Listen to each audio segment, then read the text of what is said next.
This is the broadcast from City Hall, the home of the Greater London Authority. Please stand by.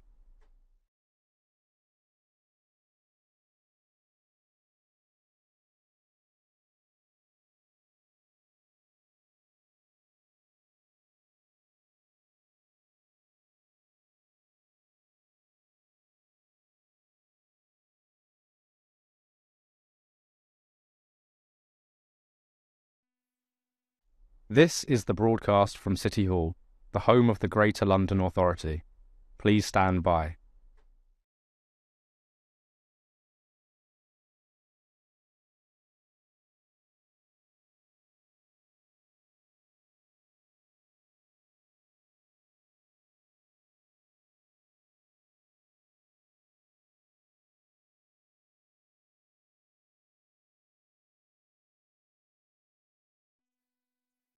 This is the broadcast from City Hall, the home of the Greater London Authority. Please stand by.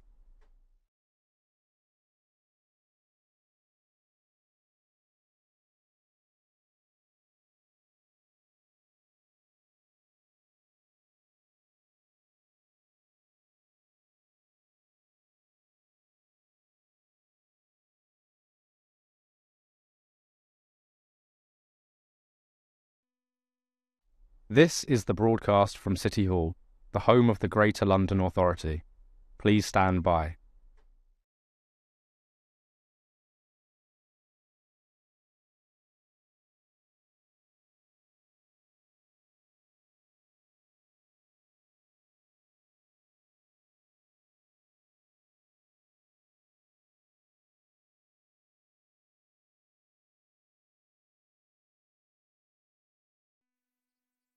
This is the broadcast from City Hall, the home of the Greater London Authority.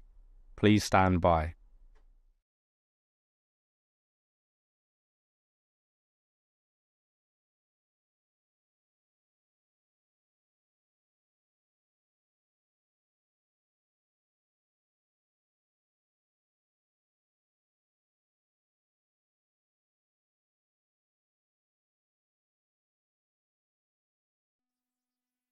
This is the broadcast from City Hall, the home of the Greater London Authority. Please stand by.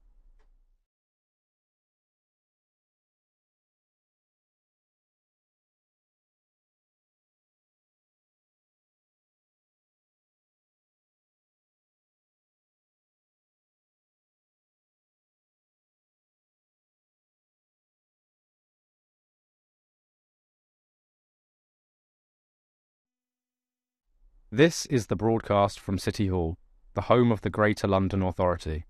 Please stand by.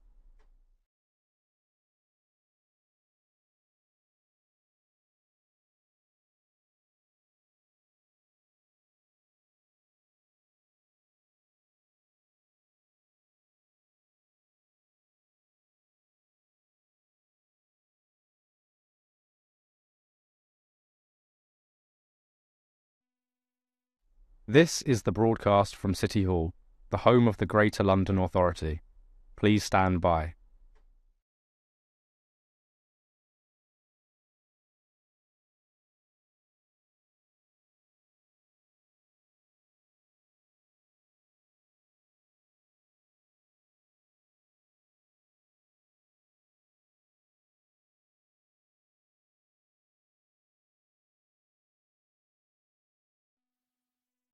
This is the broadcast from City Hall, the home of the Greater London Authority. Please stand by.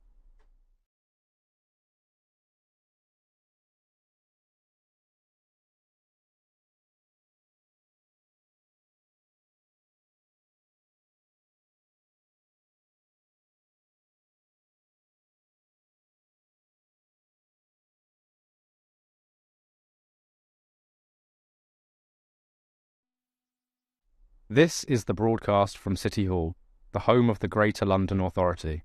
Please stand by.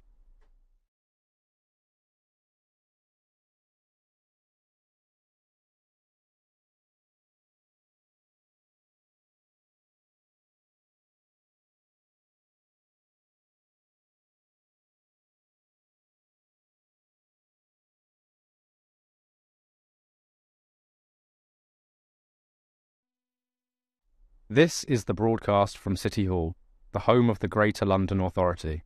Please stand by.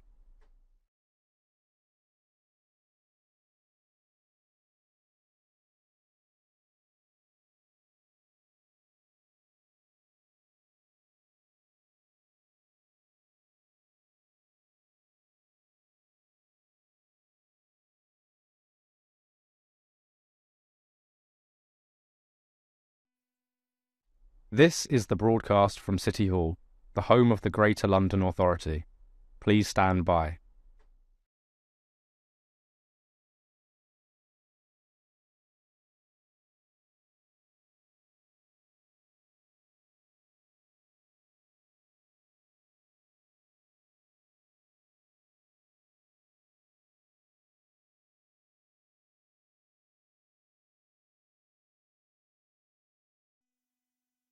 This is the broadcast from City Hall, the home of the Greater London Authority. Please stand by.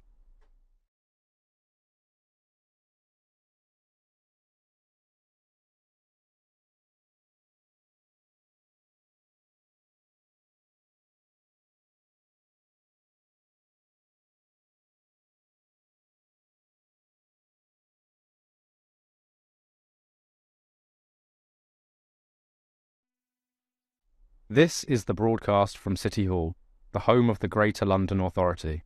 Please stand by.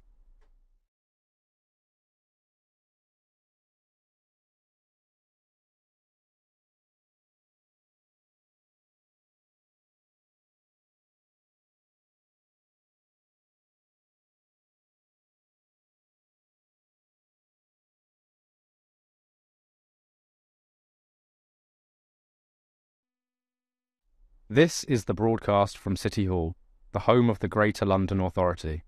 Please stand by.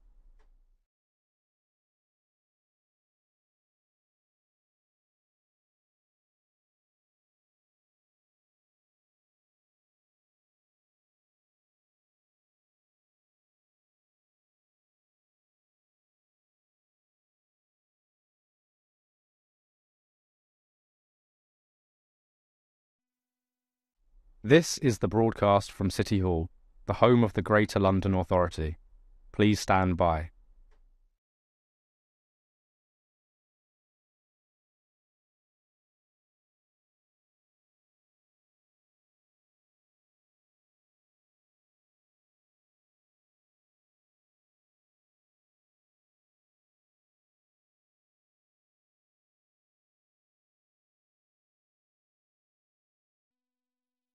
This is the broadcast from City Hall, the home of the Greater London Authority.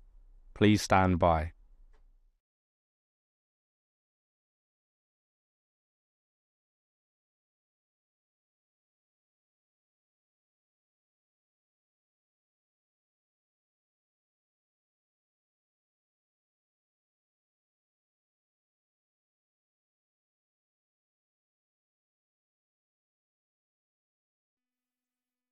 This is the broadcast from City Hall, the home of the Greater London Authority.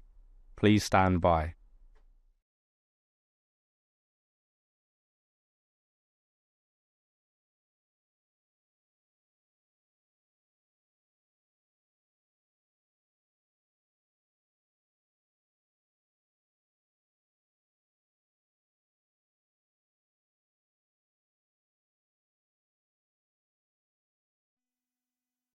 This is the broadcast from City Hall, the home of the Greater London Authority.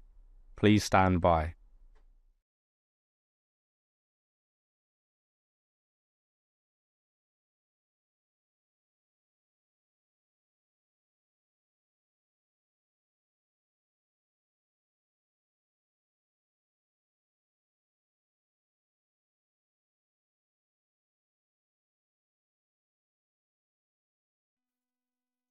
This is the broadcast from City Hall, the home of the Greater London Authority. Please stand by.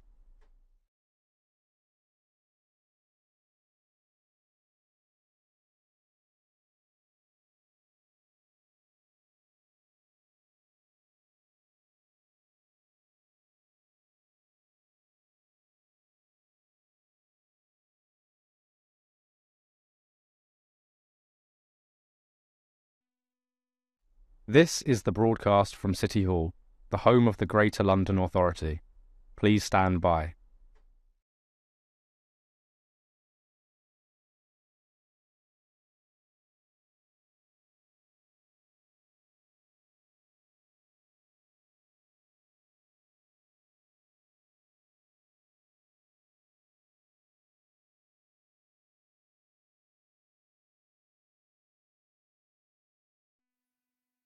This is the broadcast from City Hall, the home of the Greater London Authority. Please stand by.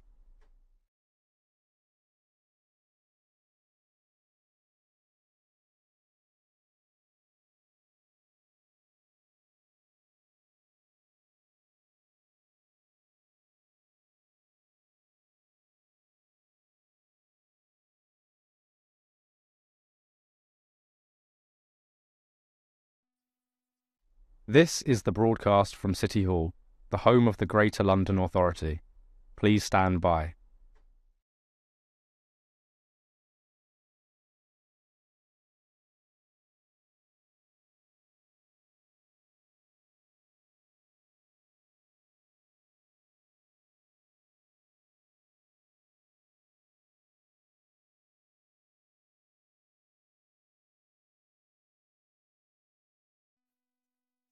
This is the broadcast from City Hall, the home of the Greater London Authority.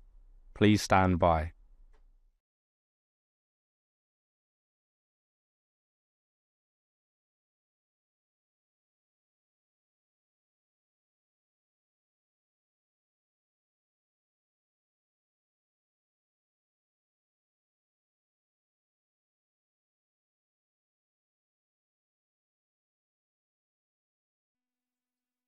This is the broadcast from City Hall, the home of the Greater London Authority.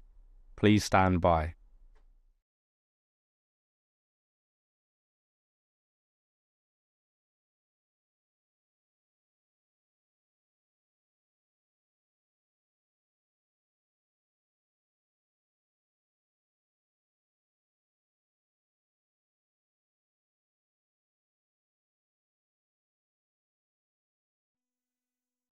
This is the broadcast from City Hall, the home of the Greater London Authority. Please stand by.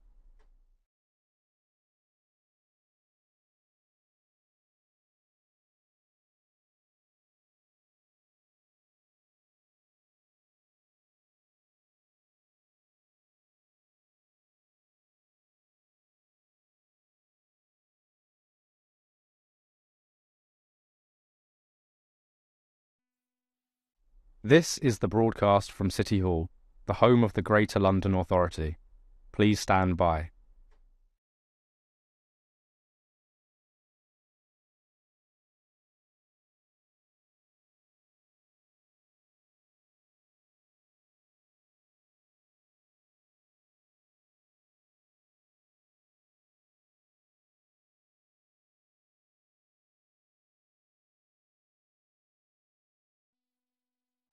This is the broadcast from City Hall, the home of the Greater London Authority. Please stand by.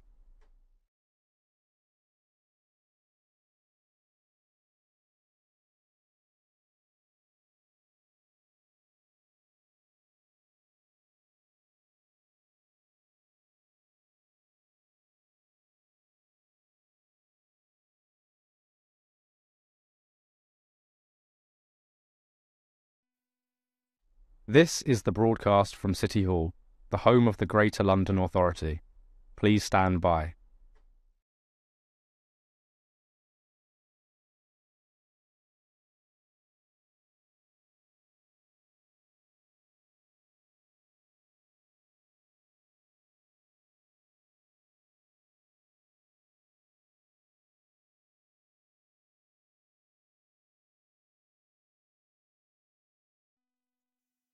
This is the broadcast from City Hall, the home of the Greater London Authority. Please stand by.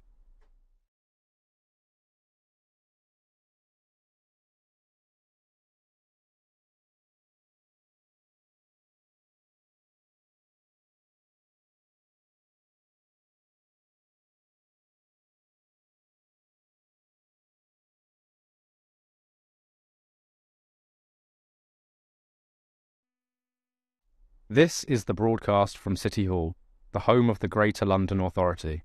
Please stand by.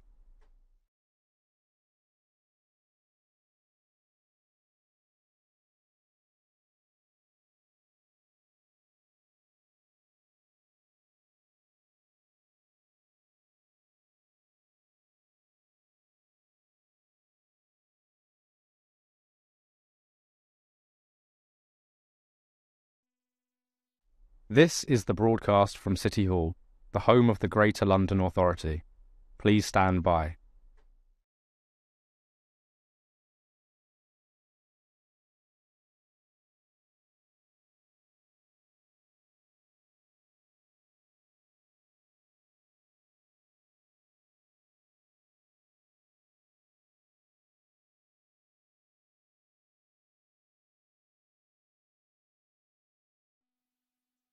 This is the broadcast from City Hall, the home of the Greater London Authority.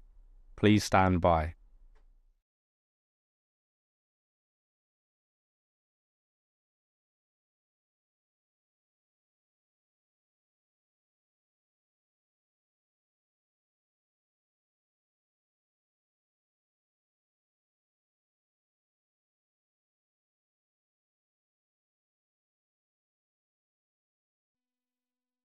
This is the broadcast from City Hall, the home of the Greater London Authority. Please stand by.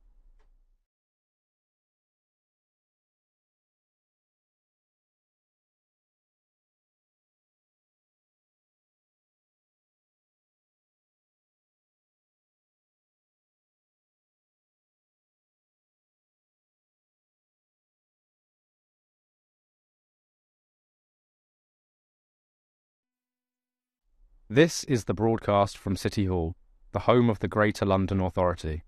Please stand by.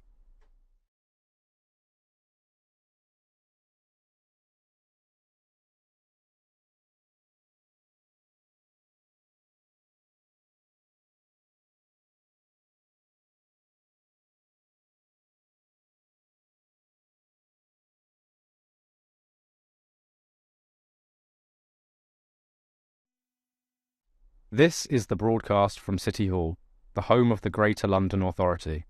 Please stand by.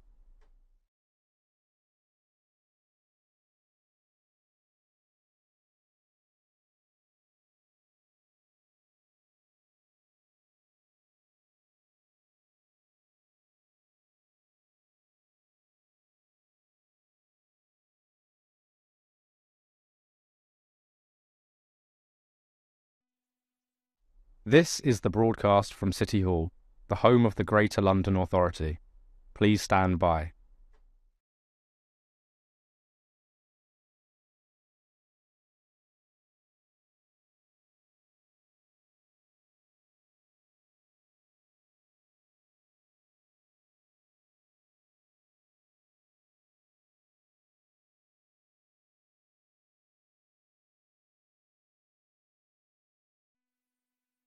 This is the broadcast from City Hall, the home of the Greater London Authority. Please stand by.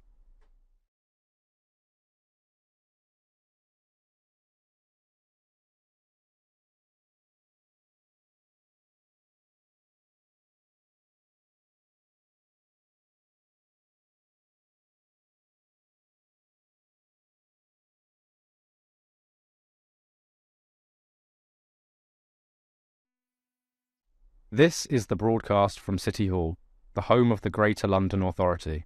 Please stand by.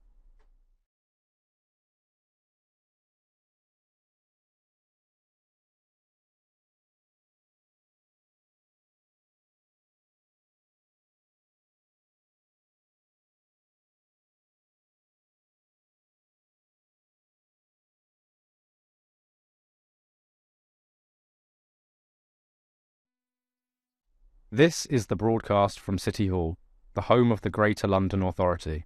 Please stand by.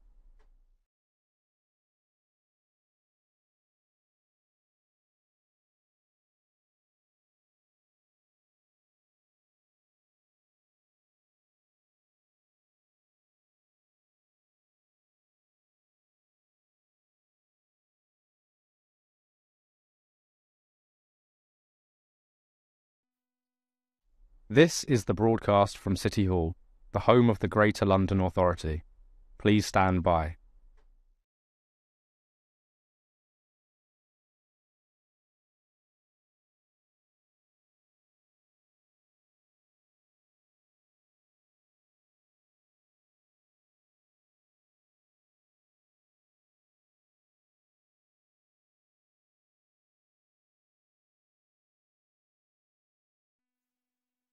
This is the broadcast from City Hall, the home of the Greater London Authority. Please stand by.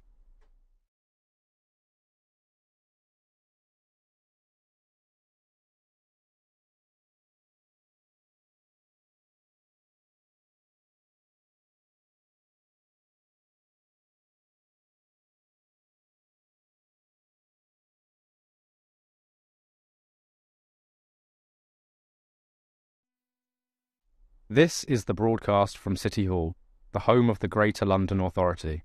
Please stand by.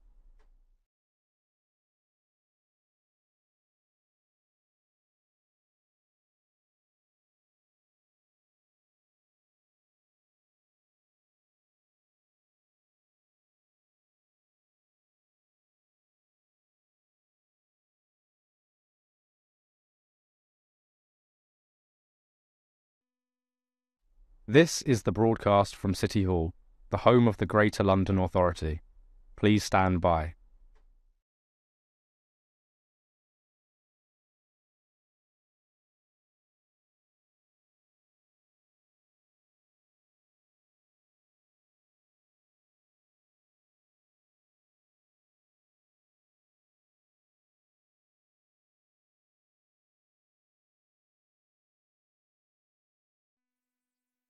This is the broadcast from City Hall, the home of the Greater London Authority.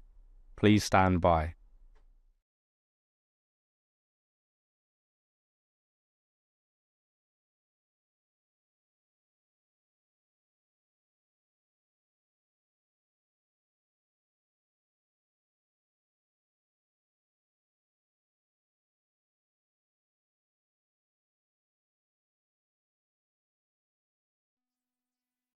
This is the broadcast from City Hall, the home of the Greater London Authority.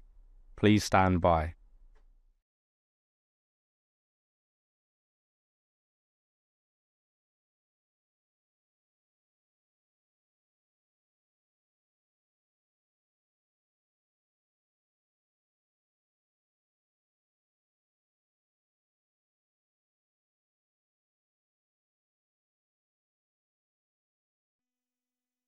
This is the broadcast from City Hall, the home of the Greater London Authority. Please stand by.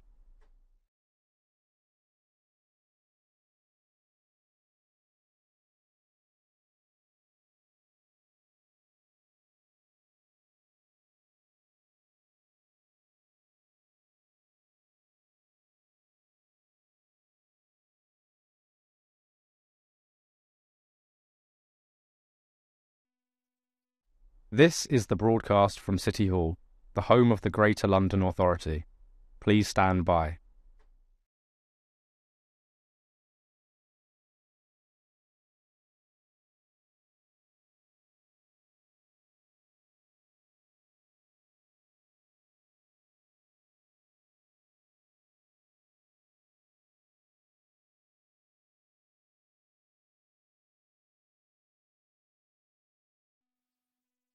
This is the broadcast from City Hall, the home of the Greater London Authority. Please stand by.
Can I welcome everyone to the Police and Crime Committee meeting. This morning we will be holding our monthly question and answer session with the Mayor's Office for Policing and Crime.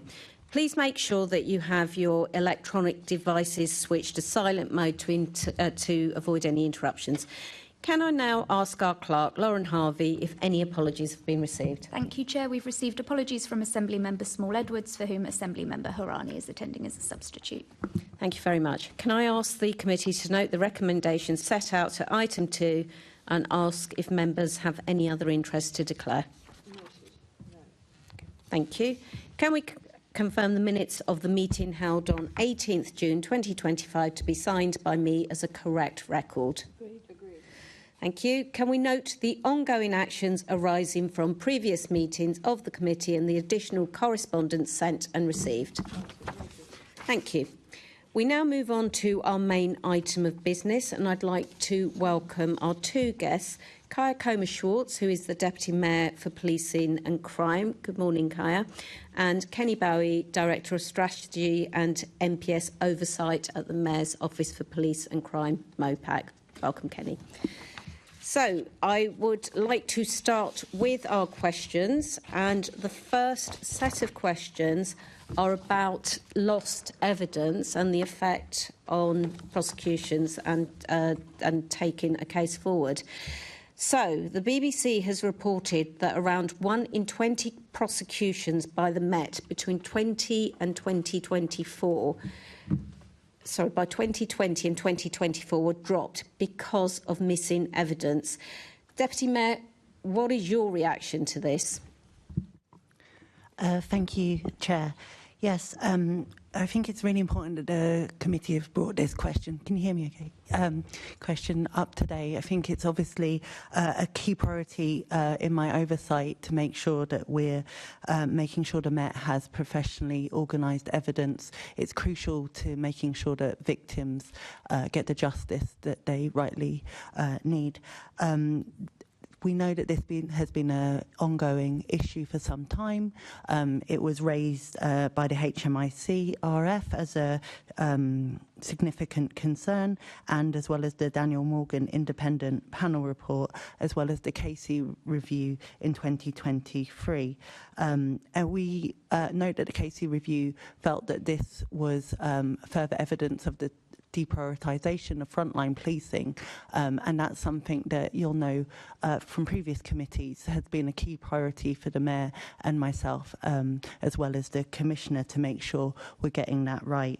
I understand that the MPS are having conversations with the BBC on some discrepancies around the reporting, as to they feel that it's not a case of lost evidence, it's a case of that evidence not being available to collect. However, I also welcome the committee writing directly to the MPS and pushing for further information on this, because we need to make sure that we're getting it right.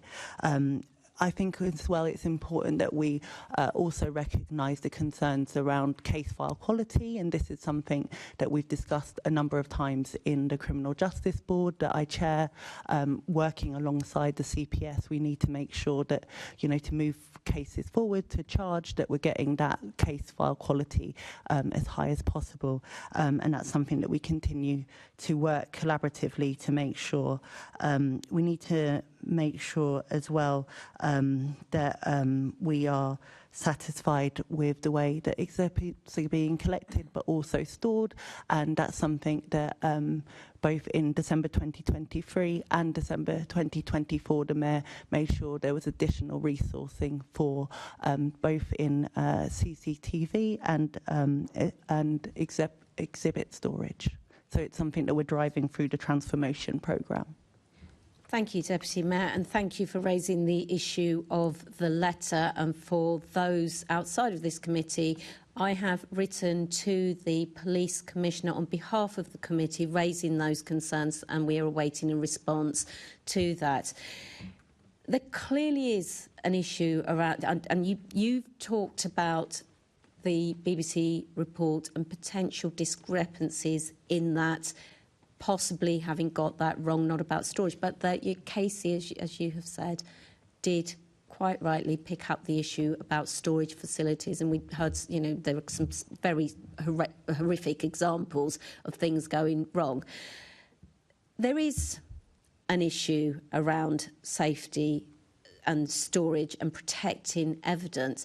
I wonder if you could talk a little bit about that, and also about conversations that you've had with the Met regarding those issues around storage and any lost evidence, please.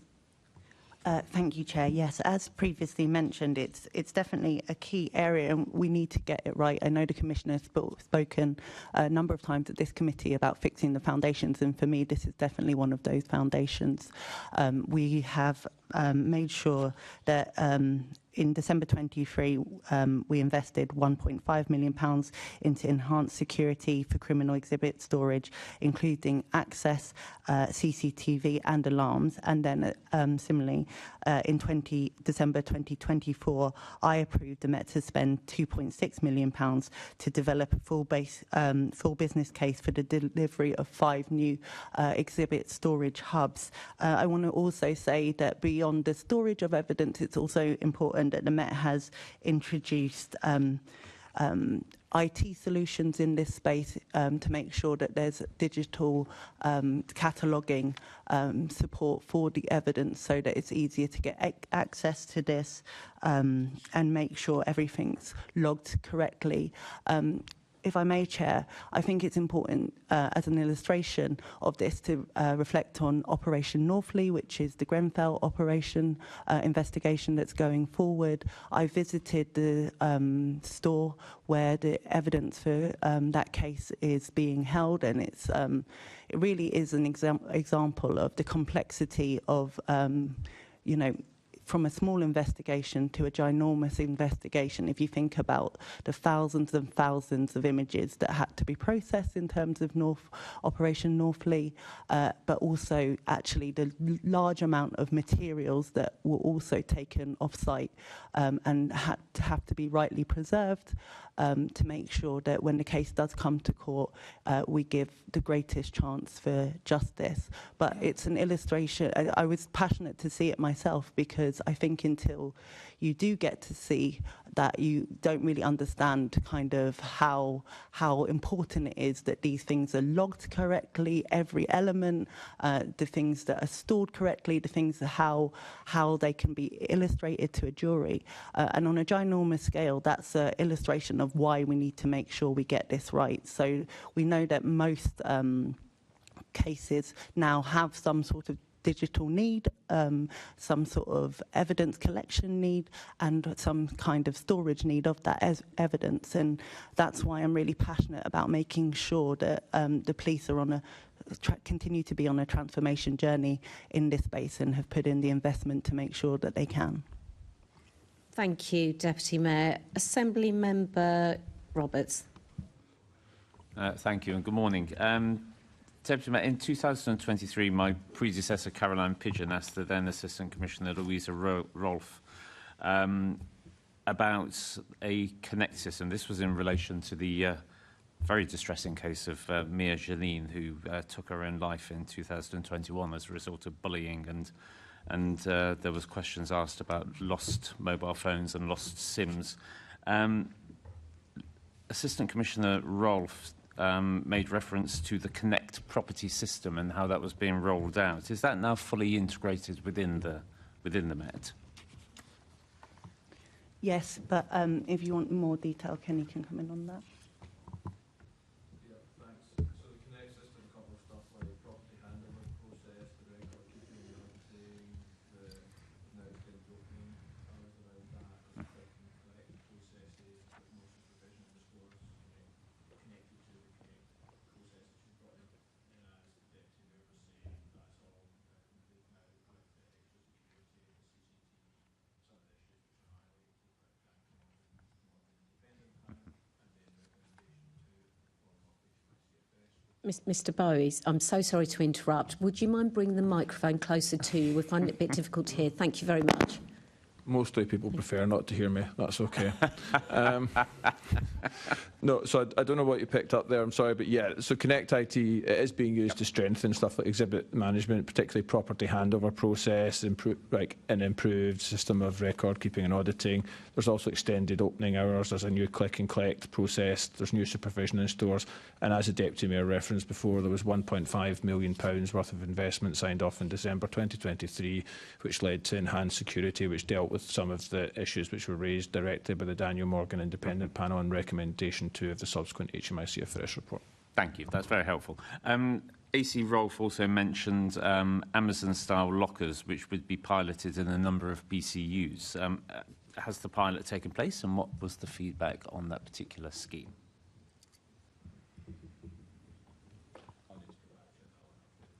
If you could, that would be appreciated, as we've already got this on record from a previous meeting, and to have that follow-up is useful for the committee. Thank you. Thank you, Chair.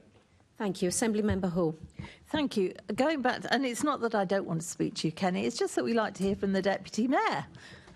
We know you know the answers. We like to make sure that she does as well. So how much property was lost during the migration to the Connect property database?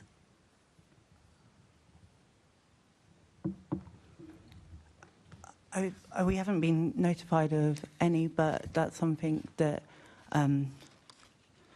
we haven't been. No, we'd have to go back and ask specifically. Yes, I'm surprised you haven't asked specifically, because it's such a big thing. So has no questions been made from the police to actually find out how much has been lost? Well, as I said previously to the Chair, on terms of the issues that the BBC raised on lost evidence, the Met is disputing that. So we will make sure that that's followed up and clarified. But they believe it's an issue of collection and availability of evidence rather than the loss of evidence. Right, okay. So has the rate at which the property has been lost or reported missing since the migration to the new database, has that increased or decreased? And have you measured it? So when we discussed Connect with the Metro, this has been one of the issues which have been raised that I've been asking questions about Connect. Most of the issues which have come up in the criminal justice space in relation to dog work. Speaking to them about what's happening, I was speaking along with this week about additional cost data. Just to clarify, it's D72 that was subject to Deputy Mayor Commission's request to the CPS. The Mayor trying to speak to the CPS to understand technical data, but we think the entirety of that includes stuff like lost data, for example, a lost phone or a lost exhibit. It also includes situations that we've classified as B72 where Sorry, Mr Bowie, we think there may be something wrong with your mic, which is why we're just swapping those over. glad it's the mic and not my better. voice. Oh, God. Isn't it Much better, thank traditionally you. the Deputy Mayor's microphones that break down? Is that better? Yeah, much better. That's great, thank you. Sorry, I couldn't be heard and I'm too loud. Hopefully this is a Goldilocks moment. But yeah, so where was it? Yeah, when I've been speaking to them, and I've also spoken to Victims Commissioner's Office to check how often these issues do arise, because they're the sort of things that if there was a actual lost exhibit you'd expect might be raised with Claire or would be raised directly. And they seem to be fairly few and far between. There was one example given to me by the Victims Commissioner's Office, and when I spoke to the person who's heading up this side of it in the Met, they said that if something like that did arise, it would be an issue which would then ultimately go into misconduct. And I was asking exactly those questions, Assembly Member Hall, about if this was something they saw frequently and if it was something which came around often. And the lady I was speaking to didn't think there were many of those cases that she could certainly recall. So I hope that gives some confidence. Okay. I mean, Deputy Mayor, I'm a little bit surprised that given it was a thing that was on the BBC, so everybody saw it, that you're not actually measuring this to make sure that, having gone over to the Connect system, that it is now working perfectly. As you just heard, that it is something that we've asked probing questions about, but you know, we need to make sure that we're doing everything we can to make sure that in future this can't possibly be a risk, because we know that we have the right systems, storage and processes in Yeah, but given that, surely you measure it. So you say to me, Assembly Member Hall, there were 15,000 before. Since the migration to the Connect system, there haven't been any, or there has been one. Because that's what you term as measuring, as opposed to a conversation, and it doesn't seem to be that it's causing a problem. Do you actually measure this properly, surely? The advantage of having good digital systems is that we can ask for those data clarifications all the time. I think, you know, as Kenny has said, he's asked probing questions in this area and has sought assurance and has got that. Well, if he has sought assurance, fine, but it's not anywhere for us to find. And I would have just thought that, given the high profile of this, that you would actually have a proper way of measuring that. We continue to prioritise it. It's definitely a priority for us. We make sure that we're investing in it. We make sure that we're receiving regular data on it. If it was a priority, Deputy Mayor, you'd know the answer, wouldn't you? And you actually don't. I'll go back to you, Chair. Two things. First of all, Deputy Mayor, perhaps we could, when you have the answer to the questions that you have asked, perhaps you could write to us and give us those answers as well. And to clarify, we are delighted that both of you are here today on the panel to give us as full, detailed answers as you can. Thank you very much. So, Assembly Member Beth. Thank you, Chair. Deputy Mayor, some of the most harrowing evidence given in the Casey review was from Officer G in the rape unit, talking about freezers that contained swabs, urine, underwear, blood, that were taking 3 officers to close, fridges that were overfull with rape kits being damaged, and one freezer that was in such bad shape it gave up in the 2022 heat wave and led to all of those cases having to be dropped for lack of evidence. It's simply harrowing when you think about the fact that these relate to rapes and sexual assault, which would have been so hard for those people to come forward in the first place and for that evidence to be collected. How is MOPAC supporting those victims in those cases? Thank you for that really important question, Assembly Member Best. I completely agree. I was, you know, heartbroken to read those elements of the Casey review, thinking, as we all do, about how difficult it is to come forward and seek justice in those circumstances. And that's why it's really important that we are seeing the investment in those areas and making sure that we're getting that right for victims. I particularly want to make sure that the SARC centres, which is the centres that are the main referral centres for victims of violence, sexual violence, are getting the support they need. And only this year we invested more of the budget given to us to make sure that we're pushing for the highest national standards of forensic collection. The guidelines have been improved in that area, and we need to make sure that the Met has the resources that they need to reach those standards. I think some of the other questioning has related to the collection and improvements there. My question is related particularly to those victims, the victims who have come forward and had that phone call that I can't even imagine, which is that you've given us all our evidence and we've either lost it or it's been destroyed. It's been so badly ruined we can't use it. What support are you giving to those victims? I mean, we're going to come on, I think, later to talk about the victim focus desk, but overall, we continually push, myself and Claire Waxman, the independent victims commissioner, to make sure we have the highest levels of insight through the victims forum, the independent victim forum that we set up, to make sure that we're pushing the Met continuously to give the highest level of care to victims and have a very victim-centred approach. We need to make sure that this is the case for the Metropolitan Police, but also throughout the wider criminal justice system, you'll have seen that the Victim Commissioner has published research about attrition in this area, and we know that making sure that victims have the highest chance of justice and positive outcomes is something that we need to be continually focused on, so attrition isn't an issue. If I can provide some specifics, obviously these are opt-in services which are provided to people, but we've recently commissioned our new ecosystem of victim services. That includes stuff like victim support for adult victims of crime. It includes a Young London's Victimer service. It includes specialist domestic abuse services. It includes a new alliance for victims and survivors of sexual violence, which I suspect is very relevant in this case. As well as that, there's a number of specialist services which we provide via MOPAC.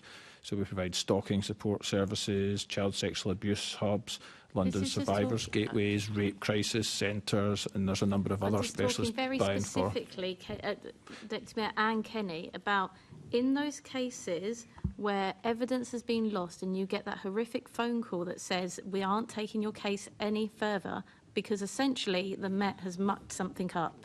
It's nothing to do with you, it's nothing to do with the evidence collected. In that specific case, what is the next step? What is the support that is, the Met says, we have made this error, this has happened, and now this is the support put in place for you? So the support is just as I've outlined that, and the offer to those support groups should have happened at a far earlier stage than when something goes wrong, because actually what we see from, for example, the Victims Commissioner research, which is out today, you're talking in the rounds of a general what the support for victims. I'm talking in that very specific case. Is there an apology as part of that? What is the process for that? You would certainly hope. So yes, you would imagine that when the Metropolitan Police contacts them in that case, there should certainly be an apology, and there should be a referral into further victim services, such as the crisis centres, the survivors gateways, and other services which are offered. Yes. As well as an accountability pathway, I think that's important. We need to make sure that in cases like that where that happens, that the victim is given the resources to make complaints and take it further, because we do want to make sure that they have the highest service, and those standards are really important. Yeah, I would imagine so. It's taken a bit of back and forth to even get to the basics, which I think is supplying the complaint procedure. But, Chair, if possible, I'd prefer to get a written answer, because I am actually really interested in what happens in those cases, and I feel like we're talking around the scenes on it. Assembly member, I think the answer has been given. What is it that you'd like a written answer on exactly that hasn't been covered here? I'd like to know precisely in those cases what happens next. And so I don't know how that phone call happens and how they're offered the complaint services, how the apology is given, how the support services are given, whether there's any follow-up on asking if victims would like to talk about their experience. I feel like that question hasn't been addressed. I felt like Kenny talked specifically, the Deputy Mayor firstly talked about improving forensic collection, then Kenny talked about the support services that all victims receive at all stages of a crime and probably before evidence is lost. And then I pushed harder again, and then the Mayor and I asked if there was an apology, and the Mayor finally Sorry, Assembly Member Best, what is it that you actually want?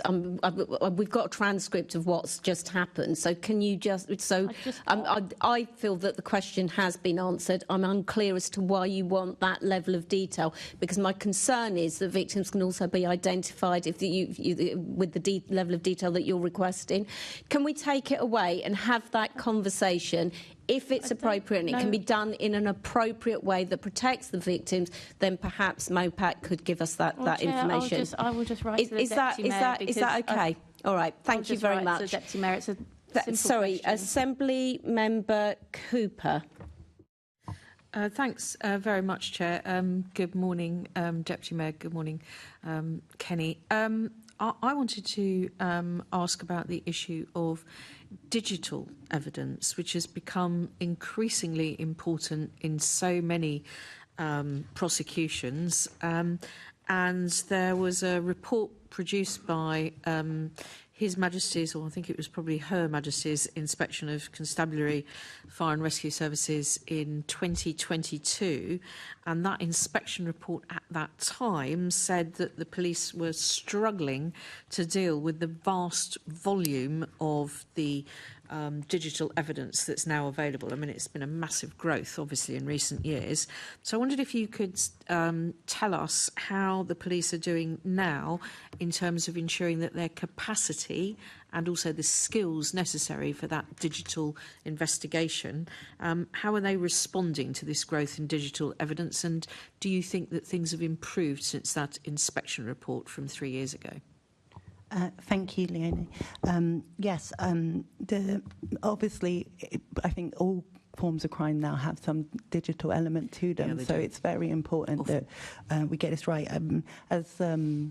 As Kenny previously mentioned, they have introduced a streamlined digital evidence recording system, which strengthens the evidence handling process and improves tracking of physical evidence in clear chains of custody and protocols and enhanced integration with partners across the criminal justice system. It's also worth noting that the MPS is guided by the NPCC and APCC's joint national policing digital strategy that was brought in this year, which aims to enhance digital capabilities and improve public safety.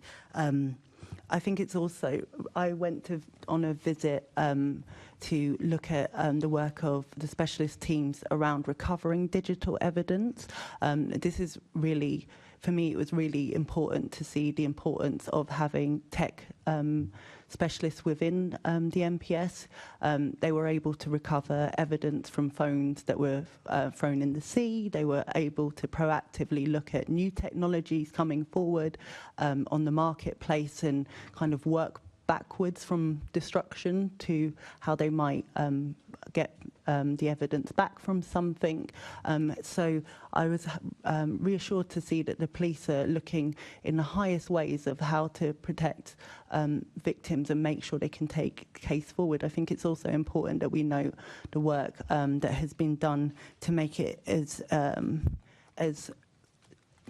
the opposite of burdenful on the victim to give over something like a phone. We had previous cases where someone's phone was gone for weeks. Yes, with the delay in the court system, and people actually for years in some cases were asked to give up their mobile phone and then, practically never get it back, really. Exactly, and we've seen a real complete 180 on that system, so that we're able to use technology to download specific forms of evidence needed and get the victim back their technology as soon as possible. Well, that's really good to hear that people can get their phones back, because obviously that's, quite difficult for people, because it won't just contain that kind of evidence, it contains so much of everybody else's lives. But just on the specialist teams, do you feel then that there are, from your discussions with the Met, that do we have enough of those trained officers? Because these are quite, techniques to master. I'd be utterly clueless at trying to do this stuff myself, and probably most of us around the room. Do we have enough people available to do that kind of specialist recovery work from digital devices? I mean, I think, as you said, demand is always increasing in this space, and technology getting ever more complicated with encrypted forums and the like. It's really important that we stay at the front of this, and I think working with nationally to make sure that we're taking a national approach to this is really important.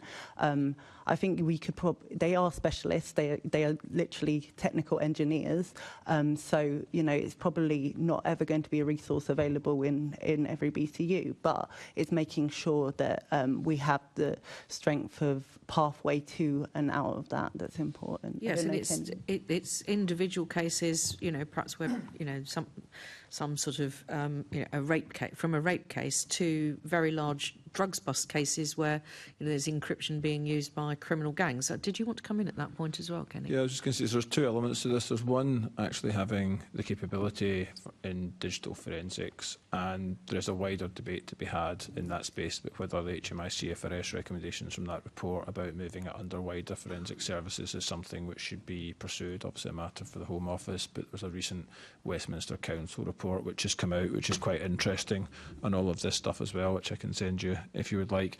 The second bit about just the downloading. I think that would be helpful. Thank you. The second thing I would say, and that actually talks quite a lot about positive steps that the Met's taken, I would say that the second bit about the downloading of this is actually when it's going to be used in a case is the criminal justice element of that, and the fact that you actually need to have disclosure rules, you need to redact, you need to go through all of that.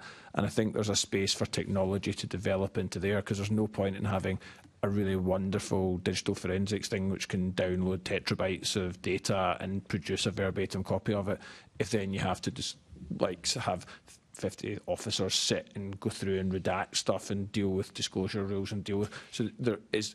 All I would say is we quite often look at stuff in isolation. I think it needs to be looked at in that kind of end-to-end way. And I think there is a role there for greater technology and greater advancements and how they actually do a lot of that stuff, as well as potentially looking again at whether those disclosure rules You're really kind are of bringing me on to my next point that I just wanted to raise, which was about further investment. And obviously, you know, we talk a lot about AI. Is there a space here for AI to help with this kind of recovery so that we don't have to have 15 officers involved in trying to sift through very large terabytes of data? You know, because it could take up a whole year of 15 officers, whereas maybe AI could be helpful, or other techniques. I think yes. We need to be looking at what tech solutions are possible in a space. I think we've got higher standards around the collection of evidence, but actually, as Kenny said, it's actually how do we make sure that the transitions into the criminal justice system points are also strong, because it's something that in the Criminal Justice Board we've discussed a number of times, because case file quality is a huge area that we need to make sure we're getting right, because of, you know, it's a decision about whether a case moves forward or not into charging space, and that's something that we've discussed several times.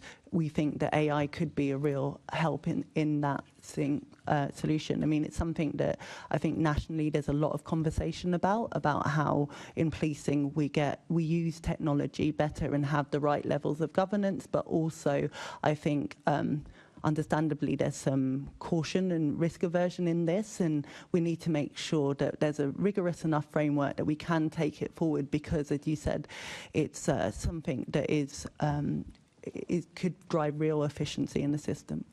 Yeah, I mean, this is not so much about lost evidence. This is about retrieving the evidence and then also making sure it's been sufficiently analysed that you can turn it into something that could be part of a court case. I'm not over-interpreting what you're saying, because obviously if there's a massive digital evidence, you could easily get lost amongst the trees and can't see a wood at all, because there's just so much there. And I think that's right, and I think that that's something that, you know, we've heard from victims, especially in the digital space. Actually, there needs to be a level of accountability about what is taken from their devices, because, you know, we need to make sure that there's a strong enough case to go forward, but that doesn't mean everything at every cost. So it needs to have precision as well.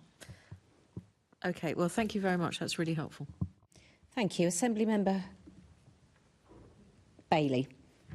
Thank you, Chair. Just a quick thing about resource and digital stuff. Are MOPAC supporting the Metropolitan Police to use specials more accurately and more and just more? Because one of the things that specials do provide you with high level of skills. You could be actively looking for specials who have this skill professionally. Are MOPAC doing that piece of work, Deputy Mayor? Yes, it's definitely something that we're actively supporting for the police to do. I mean, in terms of, we've seen this at all kind of levels in terms of neighbourhood policing, making sure that the right levels of investigation teams are being used on high volume crime, but also in more specialist areas. I think we want to make sure that we're supporting the kind of wider national drive to find tech efficiencies in the system with the right, as I was saying to Assembly. I think the question I'm asking is very much more specific than that.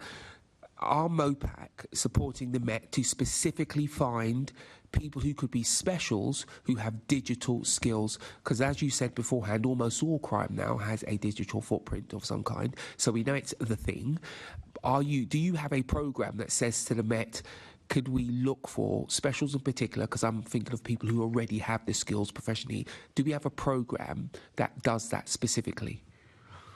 Yes, I mean, through our wider technological oversight, we do definitely talk about that. You'll understand as well, Lord Bailey, that we do want to support that, but it is a very crowded and competitive market on the tech specialist side. So we want to make sure that, and through kind of promotion of the interesting work that this can be, that we are making sure that we're supporting the Met to get more of that specialism in, because you rightly analyse that this is increasingly an area of demand. Okay, I just think I'm making a plea that we specifically do that. You get around the competition because, of course, you're not competing on salary here. You're asking people to volunteer, and people often will. And we know that the number of specials is receding. One of the ways of turning it around would be to have a specific programme that looked for specials, and I believe this is an area that we should specifically support because of the dire need for these specials. So I think there are Met cyber specials, and the Mayor does provide specific support to all specials around council tax and stuff. At the moment, we're having a look at what the most appropriate way of supporting specials going forward is, but we certainly take the point about the skills need and how that, and I know that's something that the Metropolitan Police has been looking at. Okay, thank you. And actually, in the conversations around that, they have talked about specials' kind of desire for additional professionalism and development. So that's a really that's an ongoing thing. But my issue, Deputy Mayor, with all due respect, I don't want to hear about conversations. I want to know about specific initiatives, where the money is spent, where the effort is put, because politics is full of conversations. Being Deputy Mayor is probably full of it as well. But what we're seeking now is action. Thank you, Assembly Member Lord Bailey. Assembly Member Hirani. Thank you, Chair. Just looking at the Law Commission recent consultation, which closed on the 27th of June, it proposed the re-establishment of a national forensic service, but also making the mishandling of evidence a criminal offence. Do you support these proposals? Probably turning to Kenny first, and what would the impact be of these? So I think I want to see what comes out from the final report, but if we look back at the history of this, obviously, I think it was 2012 when the National Forensics Centre was closed down. It was losing £2 million a year, but that hasn't really been replaced by anything particular in terms of storage, where the archive now isn't accepting new storage. And if you look at HMICFRS reports, you look at the Westminster Council report, there does appear to be a need for some form of new system at the top. So I think the direction of travel in terms of, especially if you think about since 2012, the growth of digital forensics and how much more fundamental it is to cases, direction of travel, yes. Specifics, I'll need to see what they come out with and then take a slightly more considered view than looking at that, because people who have submitted evidence may well have submitted very valid evidence that we'll just need to look at. But the overall direction of travel, yes. I think in terms of making it a criminal offence, what I would say is at the moment where something is there are already misconduct opportunities, and that was one of the things I have spoken to the Met about, for example, where evidence is mishandled, mislabelled, lost, and it leads to the collapse of a case or a criminal trial. That very much would be a misconduct issue. I think if things are being destroyed deliberately or got rid of, there would already be criminal cases. So again, I think it's a case where we would just want to look carefully at whether there is a genuine lacunae in the law there, or whether it's a proposal which actually, once they consider it in the round, it is already covered. Now, again, that's something where I just want to look at the evidence more detailed, but the direction of travel on what they both said there seemed fairly sensible to me, but for the government to decide. Deputy Mayor, do you have anything to add on that? No, I think it's just really important to note that this used to be a national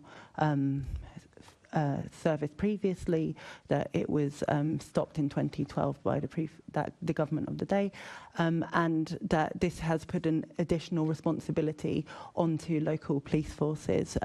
So I think it's right that the Law Commission are re-looking at it, and that, you know, I think anything we can do to get improvement in this area for victims is extremely important, and we need to drive that home and work with the Law Commission. But as Kenny said, I think, you know, those recommendations need to be really understood. Thank you, Deputy Mayor. And you mentioned the closure of the previous Forensic Science Service to save £2 million. Now, that happened in 2012. It was announced, I think, in December 2010. And at the time, it prompted mass criticism from forensic scientists around the world, but also victims. Are we now feeling the consequences of those cuts? Because, the Law Commission is consulting on proposals, obviously, to re-establish these. Have we felt the consequences, and are we feeling the consequences of these past decisions now? Assemblymember Harani, I think it's important to note that it was £2 million a month that there was losses of. So, and we were at that time previously kind of understood to be international leaders in forensic science, and I think we could no longer say that confidently at all. So I think, especially given where we want to be in the wider scope of kind of forensic science moreover and tech moreover, there is a real importance to make sure that we're seeing vast improvements, and I think that having that driven nationally is an opportunity to look at how we do that. But I think we want to make sure that, especially with forces as large as the Metropolitan Police, that is considered in this, and making sure that Londoners get what they need from a national service. Thank you. Assemblymember Hall. Thank you. I'll just be quick. You were talking earlier about victims, and obviously they are so important in all of this, and victims particularly around rape. Given that, have you seen any evidence of these grooming gangs or of rape gangs? Are you aware of rape gangs in London, Deputy Mayor? Thank you, Assemblymember Hall. I think it's we have obviously always had ongoing oversight on paedophilia and sexual exploitation of children. I know that Kevin Southall came here to talk about the children's strategy, and moreover what the police are doing to get things right for children. I think that I know the Commissioner, and I believe AC Twist has told you directly that in London the majority of the picture we see around group-based sexual violence is connected to sexual exploitation and criminal exploitation through things like county lines. Deputy Mayor, I keep getting that response and nobody will answer me straight. Do we or do we not have these grooming gangs, or I call them rape gangs, in London? It's a yes or a no or a I don't know, isn't it? Which is it? You're the Deputy Mayor for Policing. Do we or do we not have these grooming gangs that we all know about in London? We have repeatedly recognised that there is sexual exploitation of children. It's why the Mayor has invested a lot in projects like the Lighthouse to support children. No, I know that. So are they the same as the grooming gangs that we're seeing all over the country? Yes or no? Sorry, Assemblymember Hall, do you want me to provide a hierarchy of abuse on children? I just want you to answer Assemblymember Hall, this is a section about lost evidence. I know that you feel very strongly about this, and you have raised it numerous times, but this section is about lost evidence. And if your question isn't about lost evidence, I am going to move on. I'm talking about the lost evidence from girls that have suffered rape, and asking you quite fairly, are there rape gangs in London? You're the Deputy Mayor for Policing. The Mayor won't answer. As it's a yes or a no. I will happily answer the question. As previously said to Assemblymember Best, that we do want to prioritise and make sure there's high levels of forensic support and evidence gathering on sexual abuse of all kinds, but do you know especially how bad children. This looks? Do you understand how bad Assemblymember this Hall, looks would you for like Labour? me to respond to this question? Assemblymember Hall, you've asked the question. I've asked the question and I haven't got an answer yet again. If you'd let me answer, I'd happily give you your answer. Assemblymember Hall, Deputy Mayor, if there is if you have an answer, please could you give that, and then we are going to move on. Chair, but there have been answers given over numerous meetings on this issue. The member clearly either has evidence that should be shared with the authorities to pursue it, or doesn't. The answer has been given both by police officers, senior police officers before this committee and before the Assembly. And sorry, you know, you can keep asking the question and you can infer what isn't there. The answer that's been given in the past has been based on the evidence that presents itself. No one will be able to say 100% it doesn't exist.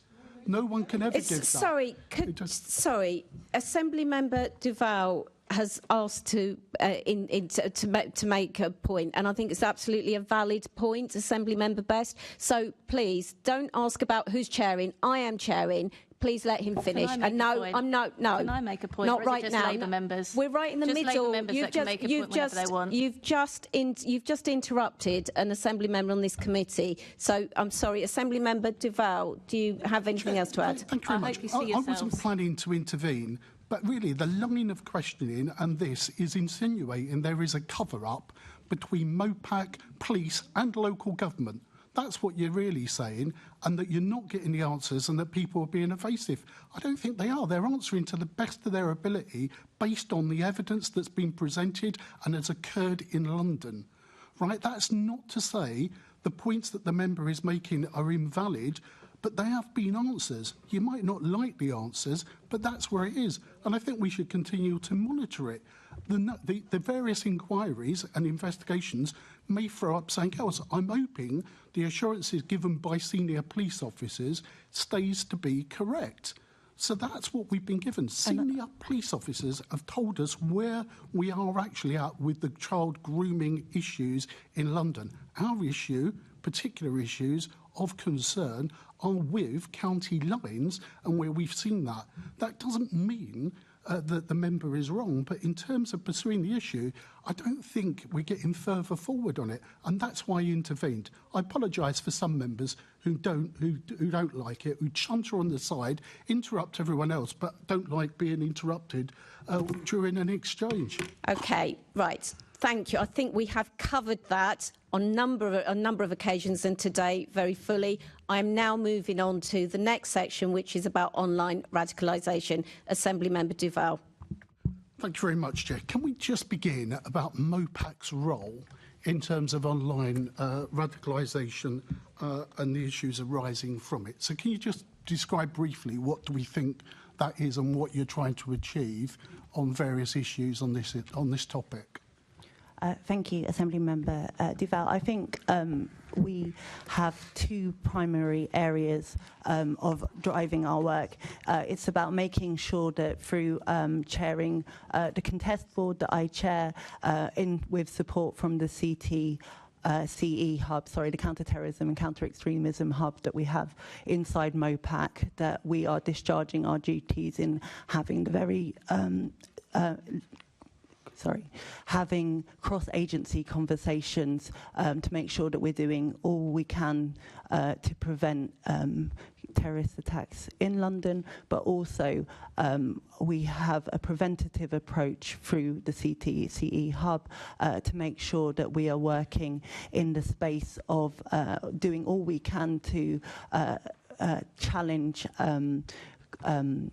extremism, radicalisation of all forms, and that's also in the... Let's just come back on. As well as in every other space where people could be potentially radicalised. Okay, so in what ways is MOPAC protecting children and young people from online radicalisation, and how is the impact of that work being measured? Primarily, we do this through our Shared Endeavour Fund. That's from a MOPAC perspective. I'll come on to mention the VRU's work in this space as well. But we fund, the Mayor has funded the Shared Endeavour Fund for a number of years now. 5 years, thank you, Kenny. And that's seen over 175,000 175,000 projects being brought, and this is really important because it's having direct conversations with young people. I've sat in on a number of sessions of projects we fund in the shared endeavour work, and it's everything for having critical conversations about what young people see online, what could be disinformation, misinformation, how to encourage critical thinking of young people, but also hearing directly from previous people who were previously involved in far-right extremism and Islamophobic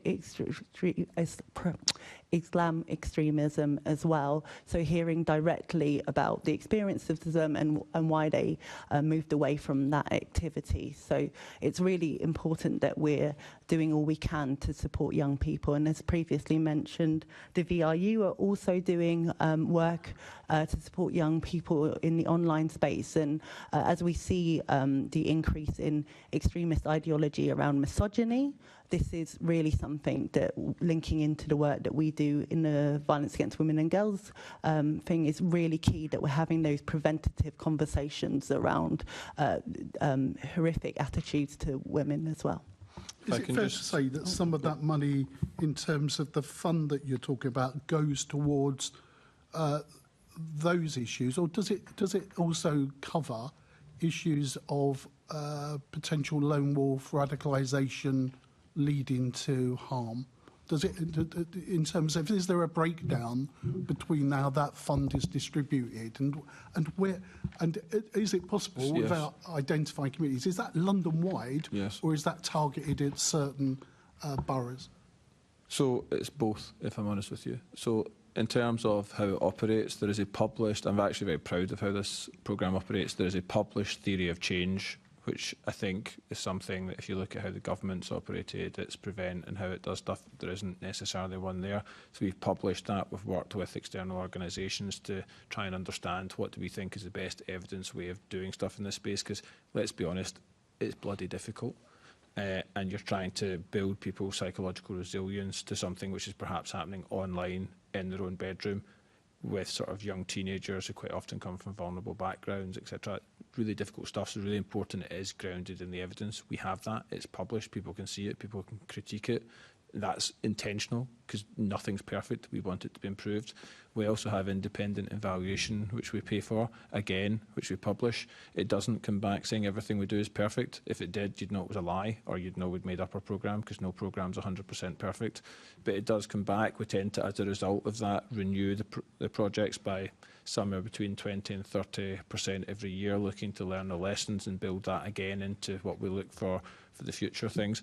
In terms of what are we looking at, well, quite frankly, what we're not going to do is, well, when we do the moderation, and we've just done the moderation for Call 6, in fact, I think it was Monday and Tuesday that my team was doing that, again with external people, to make sure that there's no groupthink within MOPAC and that it is critically challenged. So we look at that. Well, we're not going to stand there and say, well, if you go to an area where, for example, the school intake is 95, 96% Muslim, we're not probably going to be going in there saying what we should be looking at here is bringing in somebody to talk about the extreme right wing. Ditto if you go to somewhere where it's perhaps more white background, etc. You're probably not going to go in there and talk about the Islamist extremism. So we do try and make sure that it's done, that it's probably more local than just the borough-based issues.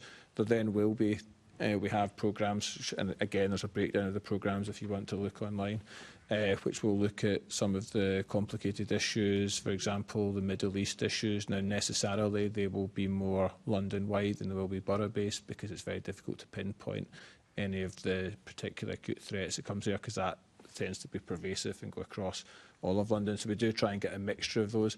And one of the innovations that we're coming up with for this, I mean, I call it an innovation, but we're allowing groups to bid to be in more than one borough, because we've actually found that some of those successful groups could then actually work in other boroughs, whereas previously we've restricted them to that. So we do try and learn from what we've been doing and try and make sure that we're actually tackling what we see as being the emerging trends and threats, rather than just carrying on with what's gone before.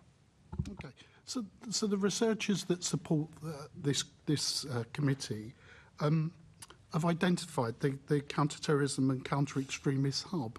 Now, in your answer to me, to my next question, you may want to write to us confidentially about some of this work, because I do believe there is a lack of commentary about the role of this hub and how it works. Now, it may be for good reasons, it may not. If that's the case, then write to us confidentially about some aspects of work. But can you just then explain, how does that actually work, and what do you think is the contribution that it's making in terms of this work? So just to say, that was a change of name. It used to be called the Countering Violent Extremism Team from 2018. When I took over and I looked at what they were actually doing, they were actually engaged a lot more with CT policing as a whole, and actually helping oversee, so hold to account what's happening in that terms of that, because obviously the way CT policing works is it's a network capability under a Section 22B police agreement, which basically just means it's a collaboration agreement, of which the Met Police and West Midlands are the two lead forces. So they help oversee that, they help run Contest, they help run the Shared Endeavour Fund, they run the Contest Board. The other things that they do, for example, where they step into spaces is, you will know that following the Southport tragedy, the Prime Minister was looking at what could happen around individuals who were fixated with violence, and I believe he asked Sir Jonathan Hall to look at whether the definition of terrorism needed to be resolved. I think that's with the government now, I'm not 100% sure. But so, for example, this is a space where there was a gap. What do we do about that? It's that hub which is convened across London meetings, cross-agency meetings, to try and actually start having some of those conversations and start trying to understand what can be done in this really difficult space. So we can certainly write. Equally, if you'd be happy to, I'm very happy for Ollie, who leads that hub, to come and speak to you, because he can give you far more detail and far more nuance about it than we could ever manage in a letter. Well, I think given that one aspect of the crimes associated with this are particularly difficult, lone wolf, self-radicalisation leading to higher harm, and that presents problems for the investigating authorities in terms of how they deal with that. I think it might be wise and timely that you do, but clearly Southport is running through the process of that, learning lessons. Yeah, and that. Can I just say that in specific reference to that, because we have that capability, we were able to have a session within the Contest Board, which is obviously got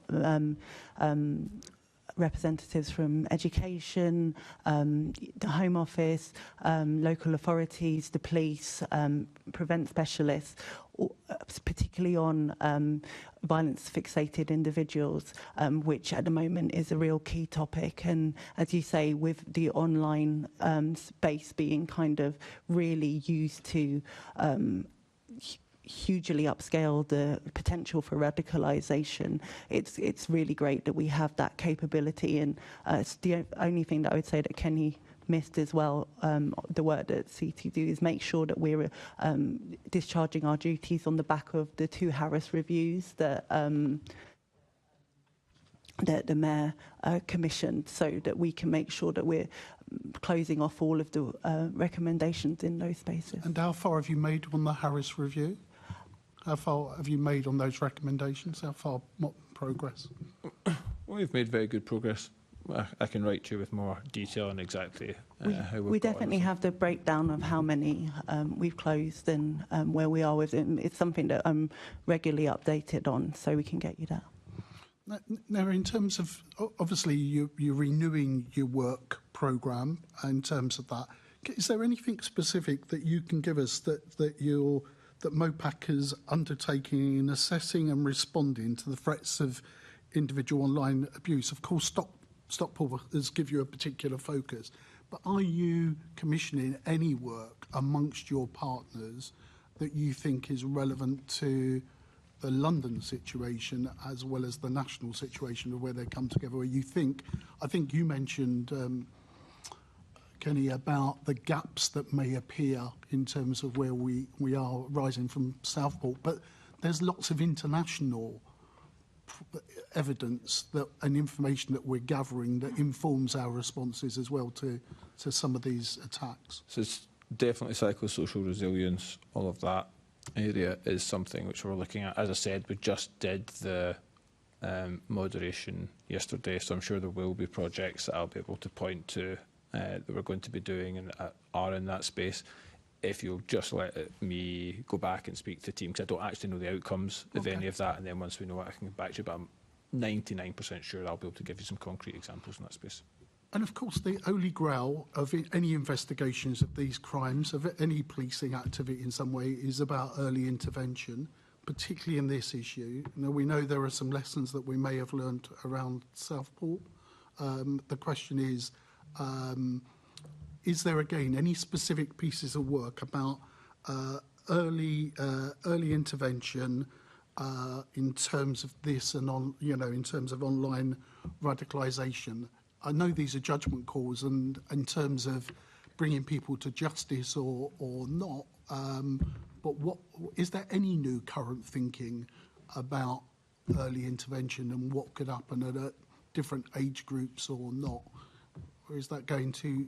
Can you just give us an insight to some of those conversations? I think what's really important is, and I think this kind of goes on, I don't know if we're going to get to a question about specifically the online harms bill, but I think that this is a key area in relation to that, because I think in terms of prevention, as I said, we fund the Shared Endeavour Fund, we have Prevent coordinators on our contest board, and we also work with the VRU to roll out educational programs on online activity as well. So it's something that we're proactive about. I think the work that's been done around the definition of extreme is important, but also at the moment, I think, and we might go on to talk about this as well, is the tech companies' responsibility in this space, because there's a question that's going to come on later on. That, I will hold off on that, but I think it's important in this preventative space.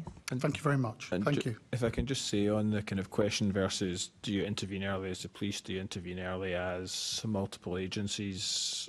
And as you say, that is always going to be more art than science, just in the way it is. What you are seeing though is Prevent referrals come in London. We've seen some of the unpublished figures, they are going up. We know that if you look at the Metropolitan Police investigations, and I believe when you've had the police here, they have said to you about the fact that there are a rising number of teenagers and younger people involved in this.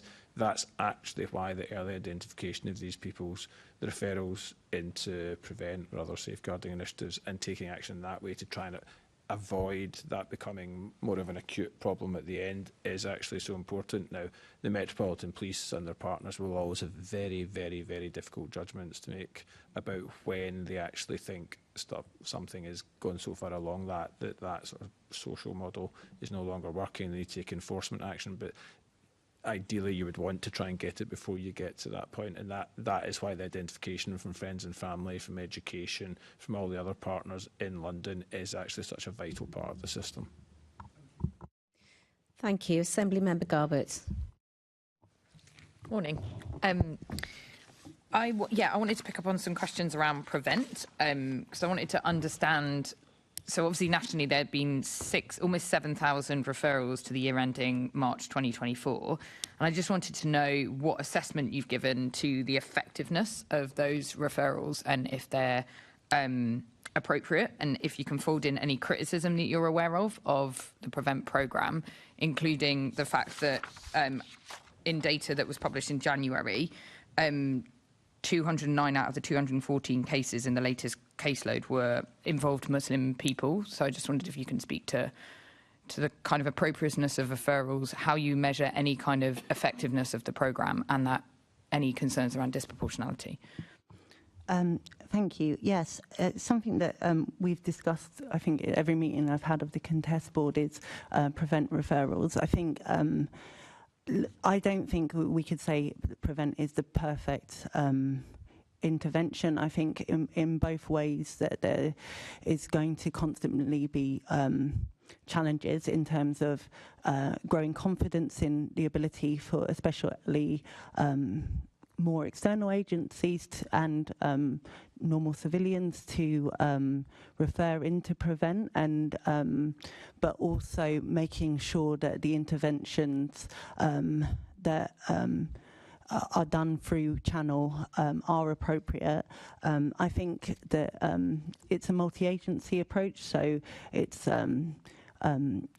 referrals can come in from various agencies, and it's assessed through the channel prevention thing. And I guess it's the referral bit that I'm talking about, not what happens once they're referred in, like the kind of triggers that people might be making those referrals on. There's like a range of cases around the appropriateness, and it's just those points around kind of the increases since 7th of October, like 130 people have been contacted concerning Palestine censorship, with 455% increase around those kind of concerns since 2021. And it's that dynamic, especially in the context of suppression around Palestinian solidarity. We've got Palestinian children in our schools, and I'm just really concerned about them who've expressing their worry and their concern over their friends and family and what's happening in Palestine being inappropriately referred into Prevent, and how you're preventing that from happening. I think what's really important is the training that we have for those people that once, both in terms of the referral, and it's something that I know that the police have had additional training around. It's safeguarding, but also what appropriate referrals look like.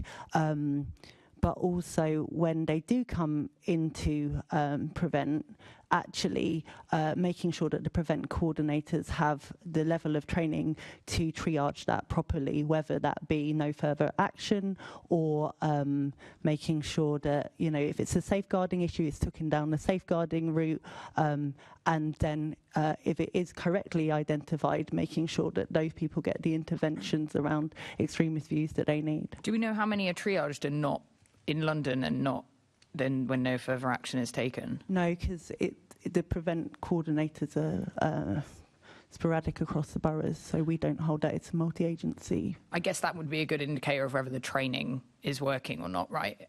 I thought that'd be a quite good indicator of whether the people making the referrals are doing that, if they're appropriate referrals.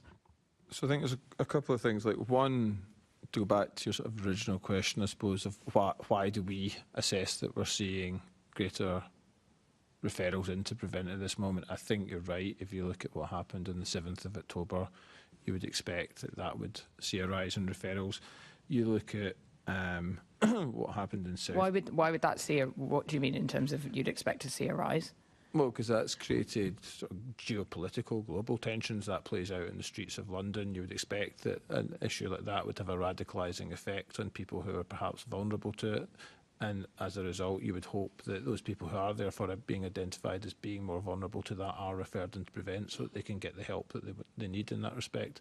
And I guess that's the bit that I'm questioning, how we're checking that that's not just someone wearing, a Palestinian child wearing a Palestinian flag in solidarity with their country is then referred to Prevent. Like, how are we analysing what those referrals are? So I think the first thing I would say is the Prevent system is run by the government. They've appointed the independent reviewer of Prevent, David Anderson, KC. I think he was appointed, was it December 2024?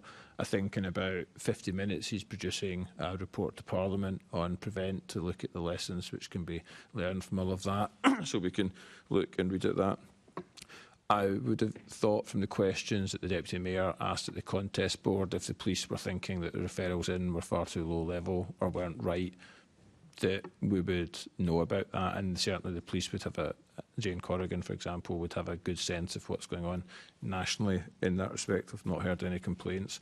We do tend to see a higher percentage of our referrals in London come in from friends and family than we do from the education establishment.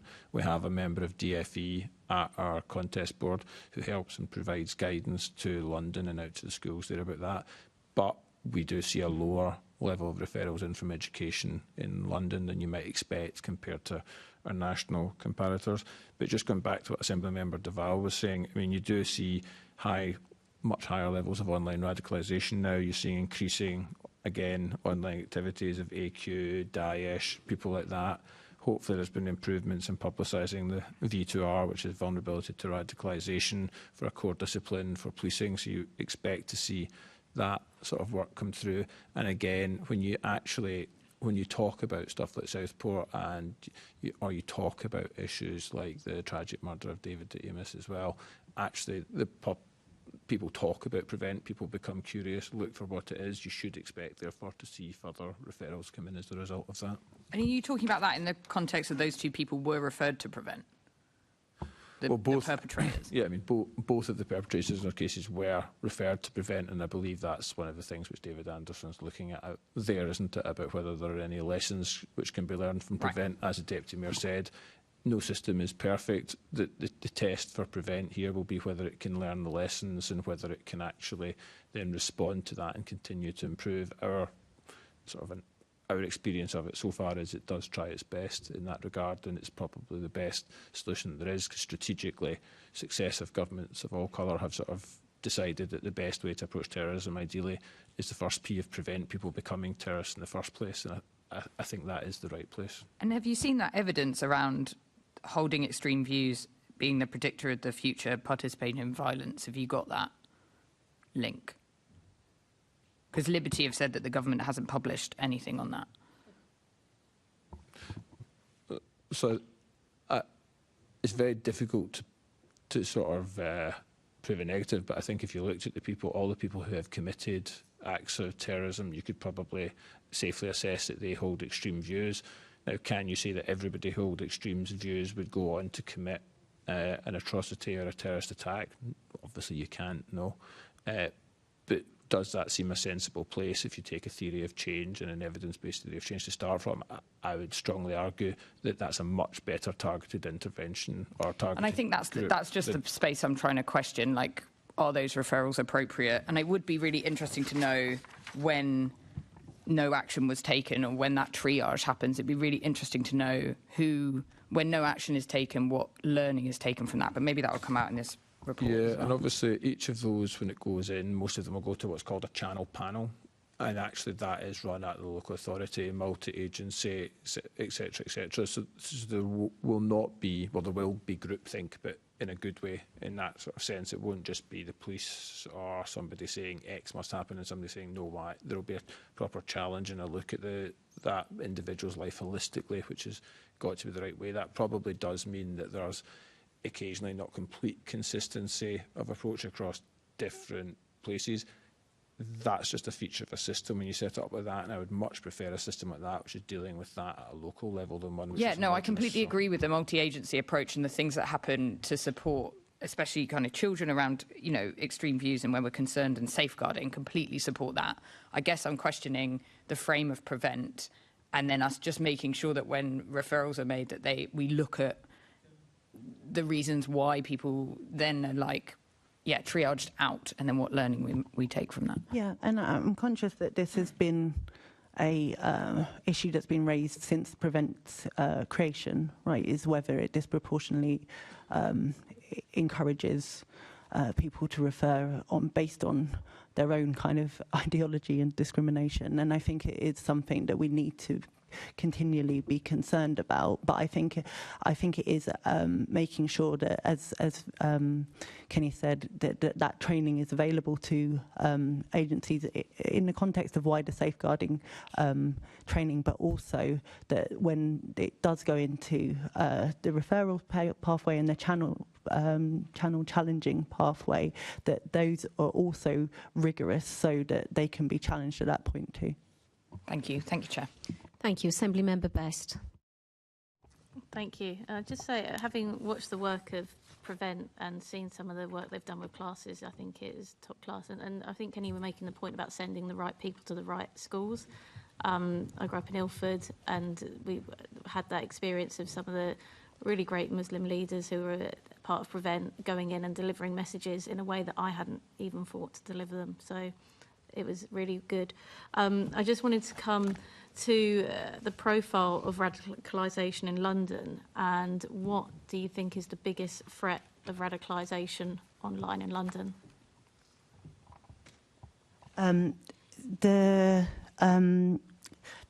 So I would say that we look at this in two ways, based on the data that we see. So we look at it in terms of what comes in on through Prevent, but also through what we're hearing in terms of criminal investigations as well.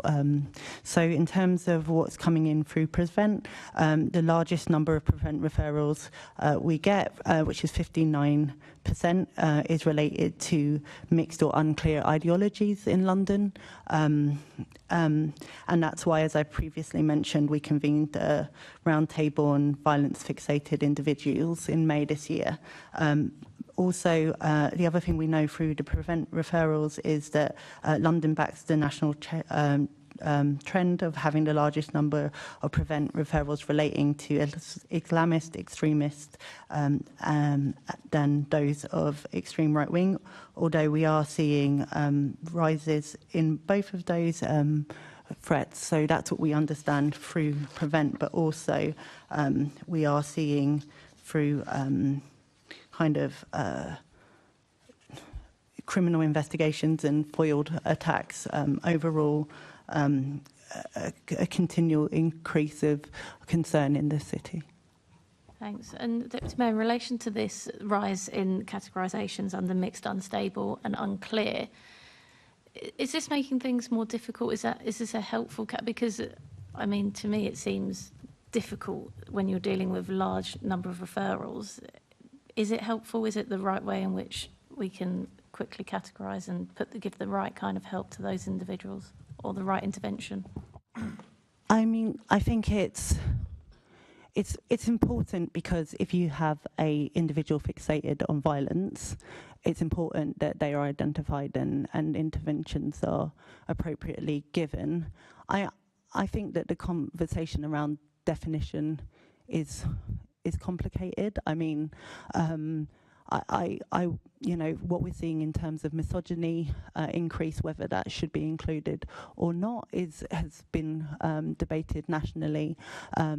But I think that given that, you know, over 50% of the referrals that do come in to Prevent fall into that category, that's a lot of people that if we didn't have that categorisation, we may miss.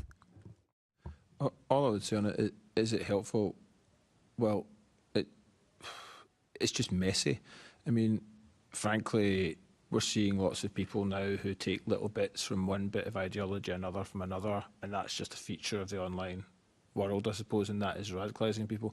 Would it be much easier if we were able to say to people, this is extreme right-wing, this is incel, this is Islamist, and then be able to tackle them in those that would probably be easier operationally for everybody, if I'm honest with you. So it's not helpful in that regard that we are seeing that increase, but I think it does reflect the growing complexity that the police and other operational actors in this field are actually having to deal with, and that is more people who are, call it violent, fixated, call it unclear, call it mixed.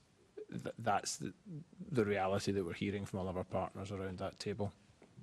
I think that point answers this question to a degree, but just to confirm, because I think there is a concern, I think, amongst the public is that those that are being categorised under this mixed, unstable, unclear is to avoid the kind of discussion that you just had from Assembly Member Garbett, that we don't want to classify people as right-wing or we don't want to classify them as Islamist extremists because then we're going to be labelled as something. So, but it seems like you're clear that those are the right categories.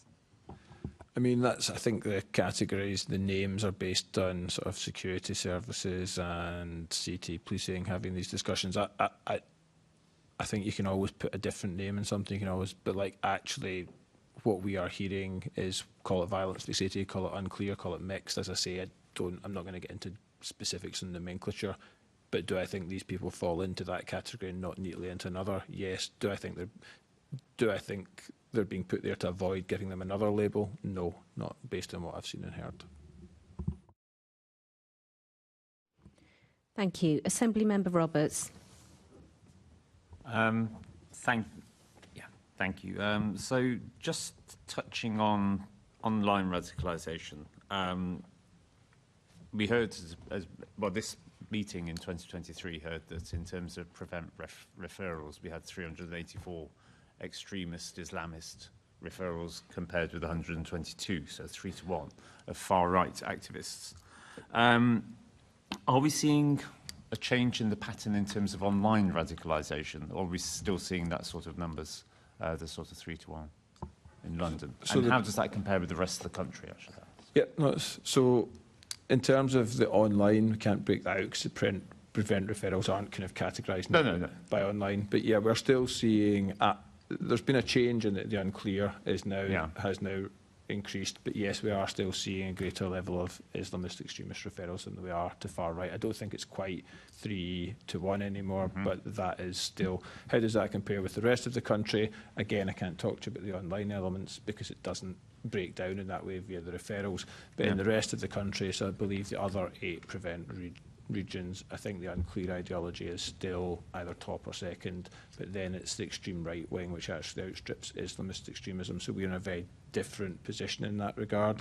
And again, that was something which the independent Shawcross review of Prevent actually found that London was that, and that was the right position in London.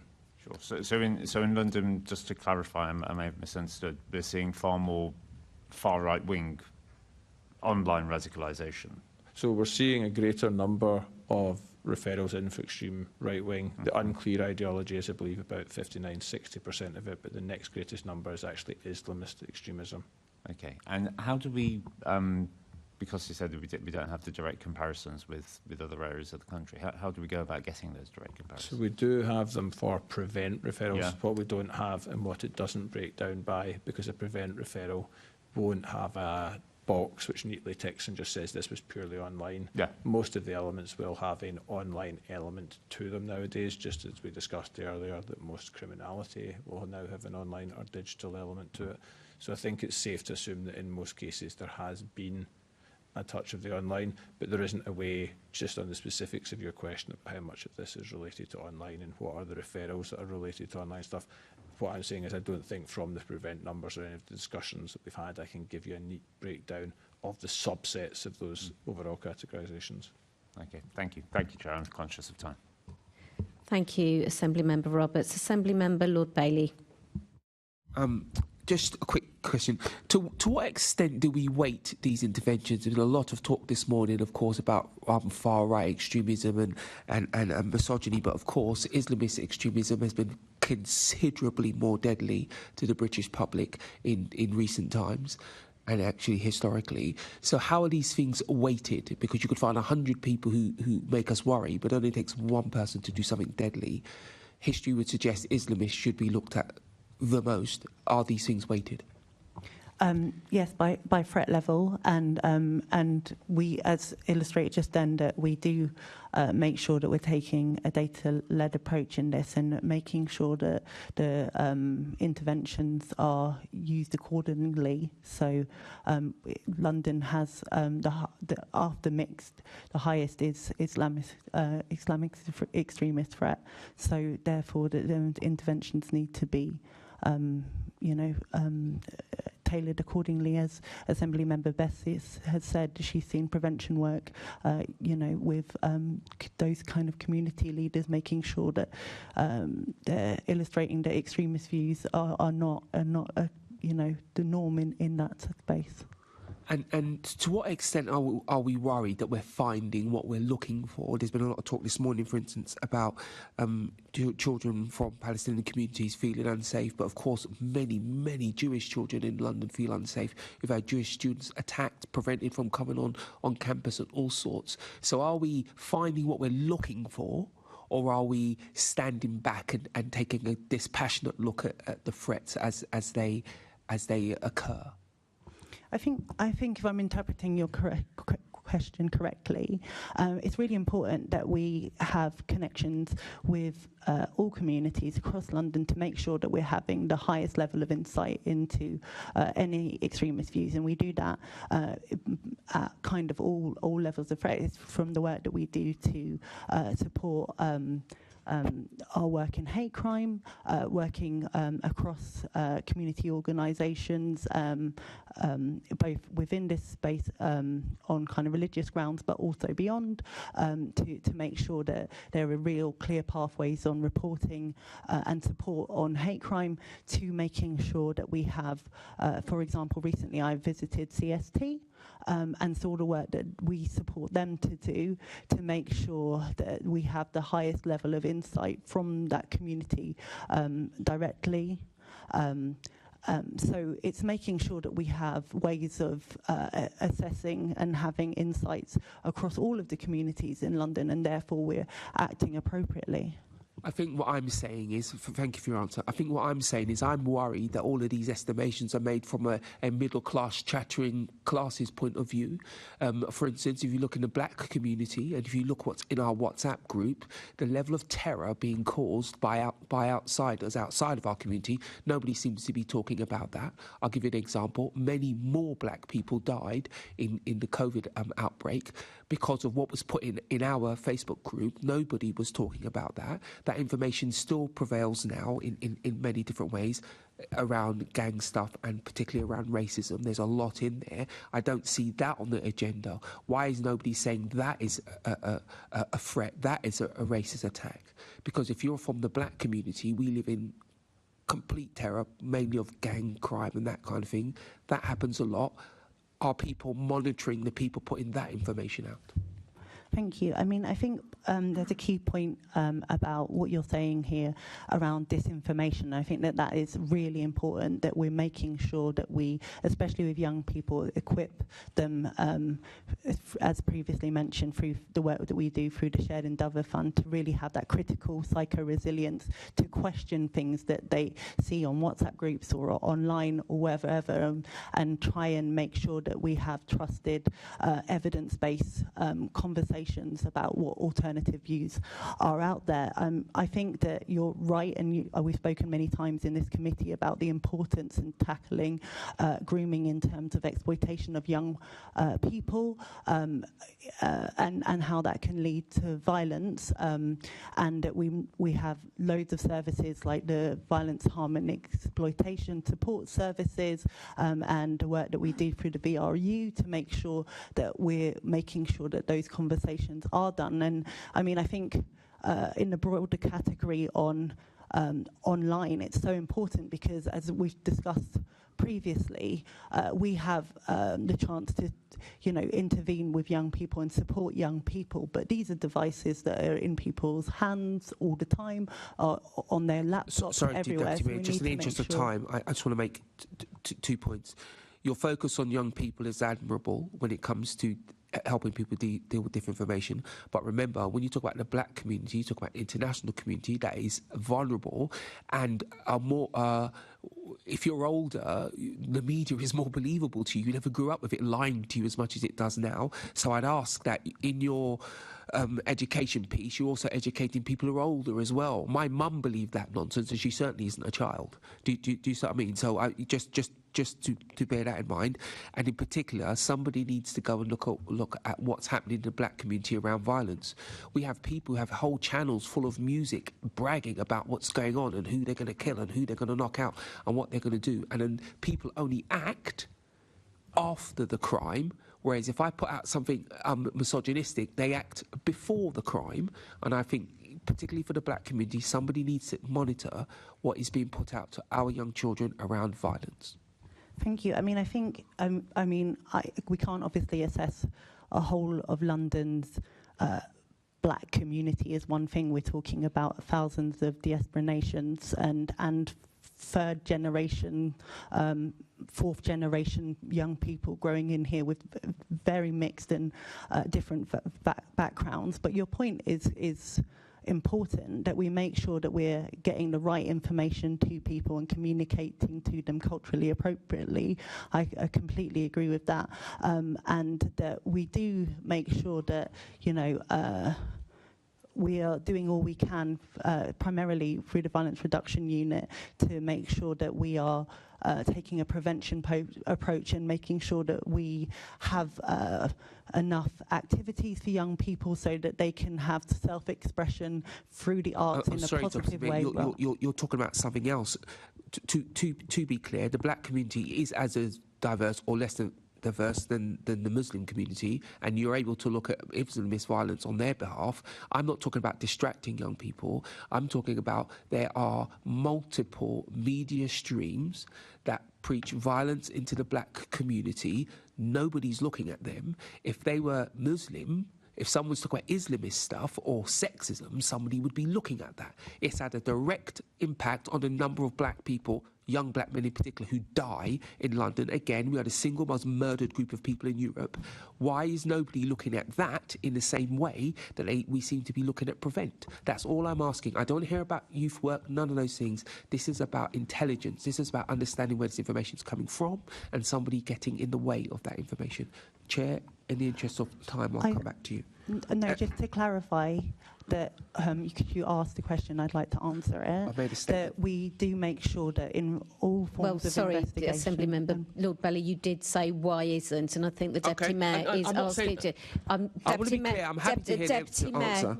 Deputy Mayor, would you like to answer the question, please? I want to be clear that the Metropolitan Police do look at online platforms, and Project Alpha is something particular in the space that you mentioned that has seen positive results, so that is covered. Thank you. Thank you very much. Assembly Member Hirani, did you want to add something? Yes, just very, very quickly, because I want to ask about the Online Safety Act, and it was passed in 2023, but the Mayor of London at the time and has continued to say it doesn't really go far enough, it needs to be revisited, arguing it doesn't do enough to confront more modern forms of online hate and violent extremism. And the Prime Minister last year also said that it's something that needs to be reviewed. Do you agree with the Mayor's view about it not being fit for purpose, and what improvements would you like to see? Yes, I do agree with the Mayor's opinion. I think it's really important that we make sure that the Online Harm Safety Act is as strong as it has, and I agree that it needs to have the greatest teeth possible. We've already invited to contest Ofcom, who will be potentially the regulator of the Online Harm Safety Bill. I think to answer your question directly in terms of what I'd want to see in improvement or where the driving force I think that could be potentially missed is in that online harm space. At the moment, the conversation is around, extremist views, but I think making sure that we're removing harmful content is extremely important. We know that that can push individuals to go further and further and further, and also no one should be exposed to having to see harmful content. I think that that should be something that we the Mayor has challenged directly tech companies about, but also that should be included on the Online Harm Act. But we can't wait for that. We're seeing, I saw something the other day in a meeting which was encouraging young girls to commit suicide. That can't be okay or possible in our society that we allow that. We wouldn't allow it in any other reality forum, and we need to make sure we're taking strident views, and tech companies could do the work to remove that now, and we need to make sure that we're saying as loudly as possible that that is unacceptable. Thank you. Thank you. I think we can probably talk about this all day, but in the interest of time, I'm going to leave it there. Thank you. Thank you very much for not talking about it all day, Assembly Member Hirani. Important though it is. We're going to take a break now. Could everybody reconvene? I shall be generous at 11:40, please.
Okay, moving on to our next section, the Met recruitment pathways. Assembly Member Cooper to start, please. Thank you, Chair. Yes, we've been having a look at the recruitment, and we can see actually it's quite complicated. You can join the Metropolitan Police through a number of different pathways coming in. Do you think the current recruitment pathways are ensuring that London gets the police officers that it needs? Thank you, Assembly Member Cooper. Yes, I mean, there are a number of pathways. However, we have tried to ensure that the main two pathways through the police constable entry programme and the police constable degree apprenticeship programme are the main entry routes to be a police officer. It's really important that both of those programmes are high quality but also supportive and encouraging. The police constable entry programme is consists of a week-long introduction into the police, 16 weeks of classroom learning, and then 8 weeks within a police team based in London, that's known as street duties. And then the next 2 years are building experience and learning through different parts of the police, like response and neighbourhood policing, whereas the police constable degree apprenticeship programme is 3 years long, which includes an element of learning at university and on the job, and comes with a fully funded degree. The initial training consists of a week-long introduction to policing with a partner university, and then 16 weeks at university and 16 weeks within a London police team. And then the next 3 years building on experience with 2 years returning to university in year two, a further 3 weeks of learning. So you'll see that there are two ways that we've tried to get the very best for London in terms of standards, but also make sure that we're having two programmes that enable people interested in coming into policing to have a pathway going forward, so that, you know, if you've already got a degree but you're interested in being a police officer, that you you might not want to do another degree, but there's an entry route for you. Whereas if you want to take more of that purely academic rigour, that there's also the apprenticeship route for you. I think overall what's important is that, and this is all evaluated by the College of Policing, is that there is a way to get that mixed methodology of classroom-based training, but also experience on the ground, which we know is really important. And you'll know that the Mayor has invested a lot in making sure that the training and leadership throughout the police is there, and we've seen that through these programmes, but also the entry programmes like New Met for London. But, I mean, obviously, that's really interesting to get the detail, but just to sort of tease something further out of that, obviously things like, if I'm talking to local people, they might be saying, well, what we're really looking for is more DWOs, dedicated ward officers. For that kind of role, I would probably be looking for people who've got those sort of perhaps softer skills, but being able to embed themselves in the community, being able to respond to local concerns, dealing with the kind of day-to-day crimes that really upset and annoy people, from antisocial behaviour, through to doorstep pilfering, from the endless parcel deliveries and that kind of thing. We've got woods in my area, so people don't like it when people go and sit in there and either sell drugs or take drugs. So you want one kind of officer probably who's going to be very focused on their local area and really getting to know it. Very different perhaps from the kind of officer I was just asking you questions about, digital evidence, and the kind of person who might be spending a lot of time, sifting through online material. Are we definitely getting the range of officers in to I've just picked two examples. I could have also said child sexual exploitation. There's a number of different other areas. Are we getting that range of applicants to fulfil all those types of duties? Well, I think firstly what I would say is on your first point around making sure that we get people who understand that being in the police is a public service, is a service that serves the community. That's really important, and I think the street-based element of the training programs that I mentioned are designed to do that, as well as the kind of rotation part of the programs where you're embedded in different teams to see what you're more suited to or passionate about. And I met a firearms officer who, through that very scheme, really was drawn, a female officer was really drawn to doing that firearms work. So it's important that, through the recruitment and training, that officers are exposed to different specialities in the Met. But I think for me, there's been a real important emphasis on ensuring that neighbourhood policing is seen as a desirable. It's not something that you do en route to a specialist. It's seen as the real public service it should be, and it's something that you should be rightly passionate about. Well, that's why I mentioned it as a specialism, if you like, in the sort of the continuum. You just mentioned firearms, and that was actually something that I wanted to ask you about. I mean, we are in the process of seeing the implementation of the new Met for London, and one of the things that did become obvious from the Casey report, and also I think from the Met looking into officers such as Wayne Couzens, that some people have been attracted to the police because they like the idea of having a gun or a taser, and they've got those kind of attitudes that it then gives them sort of power and probably pretty unsuitable to be in the police. Are we also managing to weed out through the recruitment processes the kind of unsuitable applicants that we really don't want and that wouldn't contribute to the full implementation of the new Met for London way of working? I mean, on the specific question about firearms, I mean, this is something that we've looked at in depth, as it is something that particularly came through, as you mentioned, in the Casey review.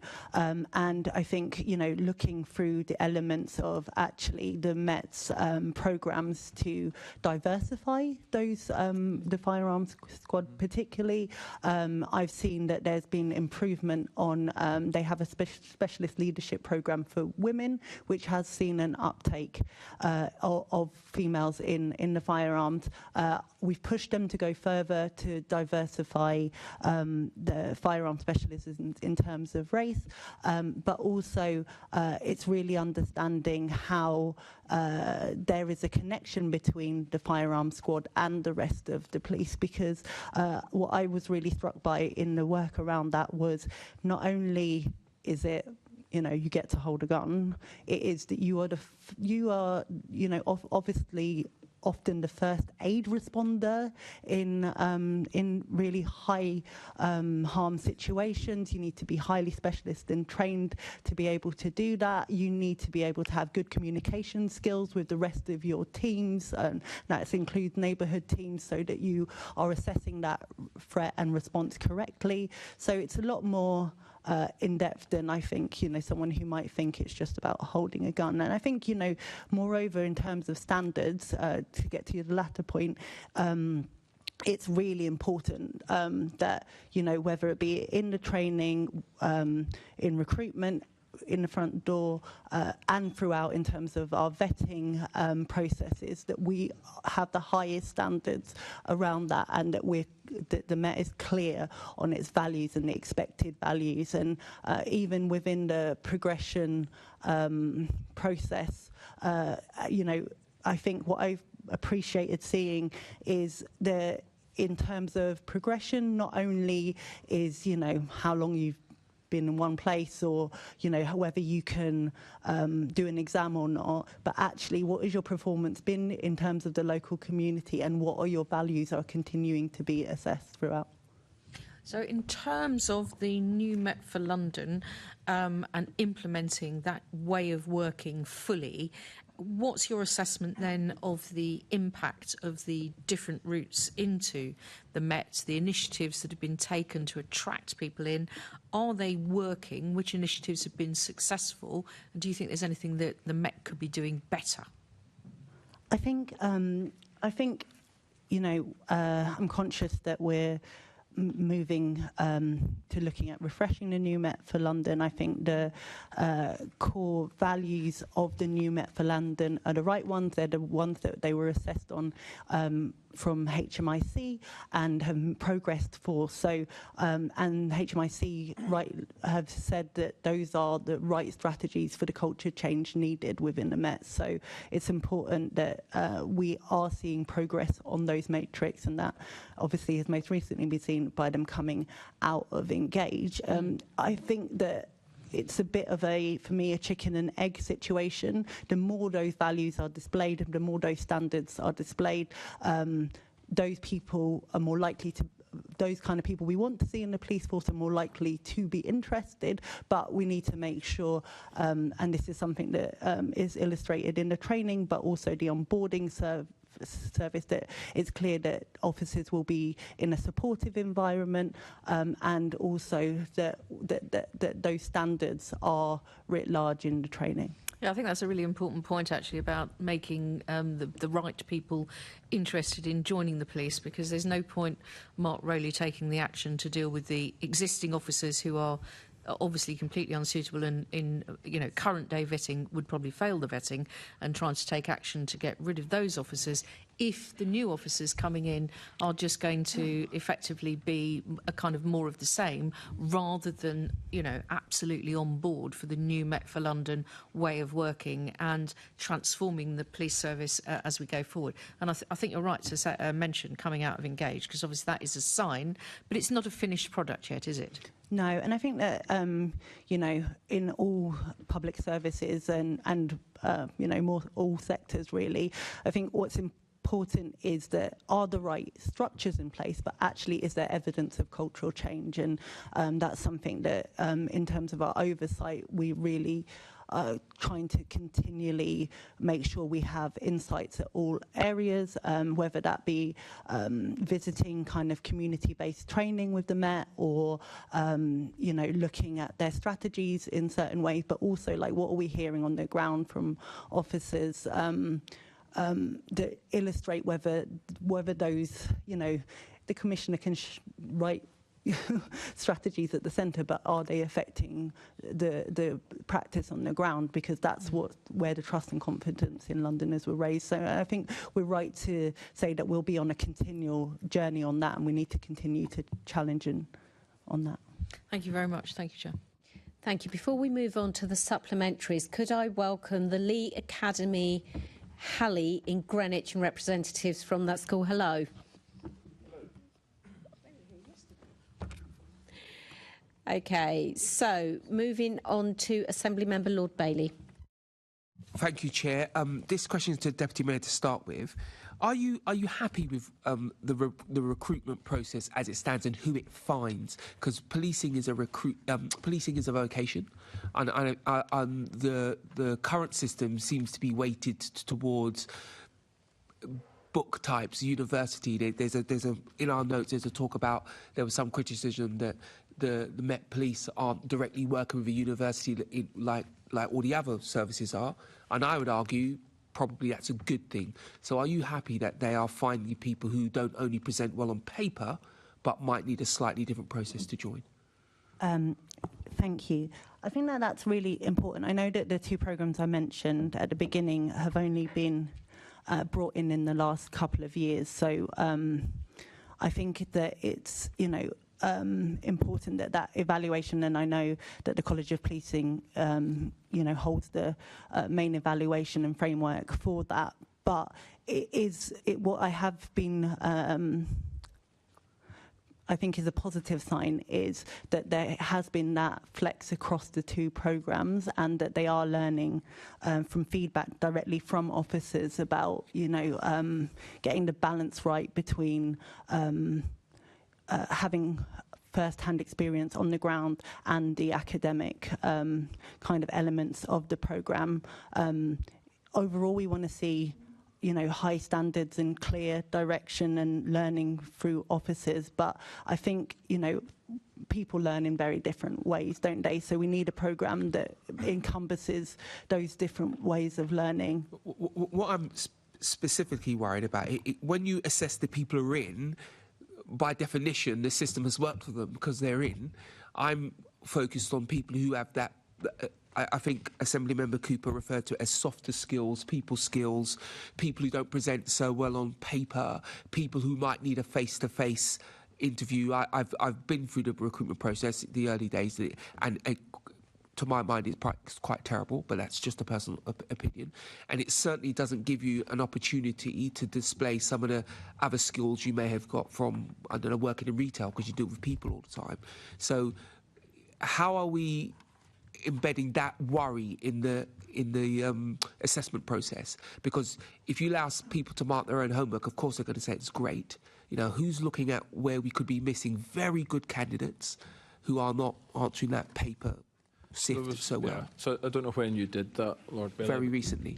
Okay, but there was a lot of work done on justice in the last few years because of the Police Uplift programme to make sure that when people were going through assessment centres looking at scenarios, it was actually looking at whether people were able to bring those different skills. Now, if you've got different feedback from that, I'd genuinely be very interested to sort of catch up with you. I'll give you the feedback. I have a lot of it.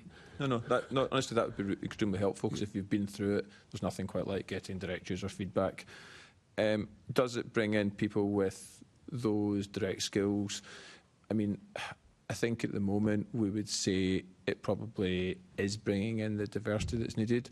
Where people are narrowly missing or aren't quite getting there, there is specialist support which is available to those people who would be otherwise underrepresented within the Met to try and help coach those people through it, maybe because they don't have quite that background or they have shown potential in that sort of area.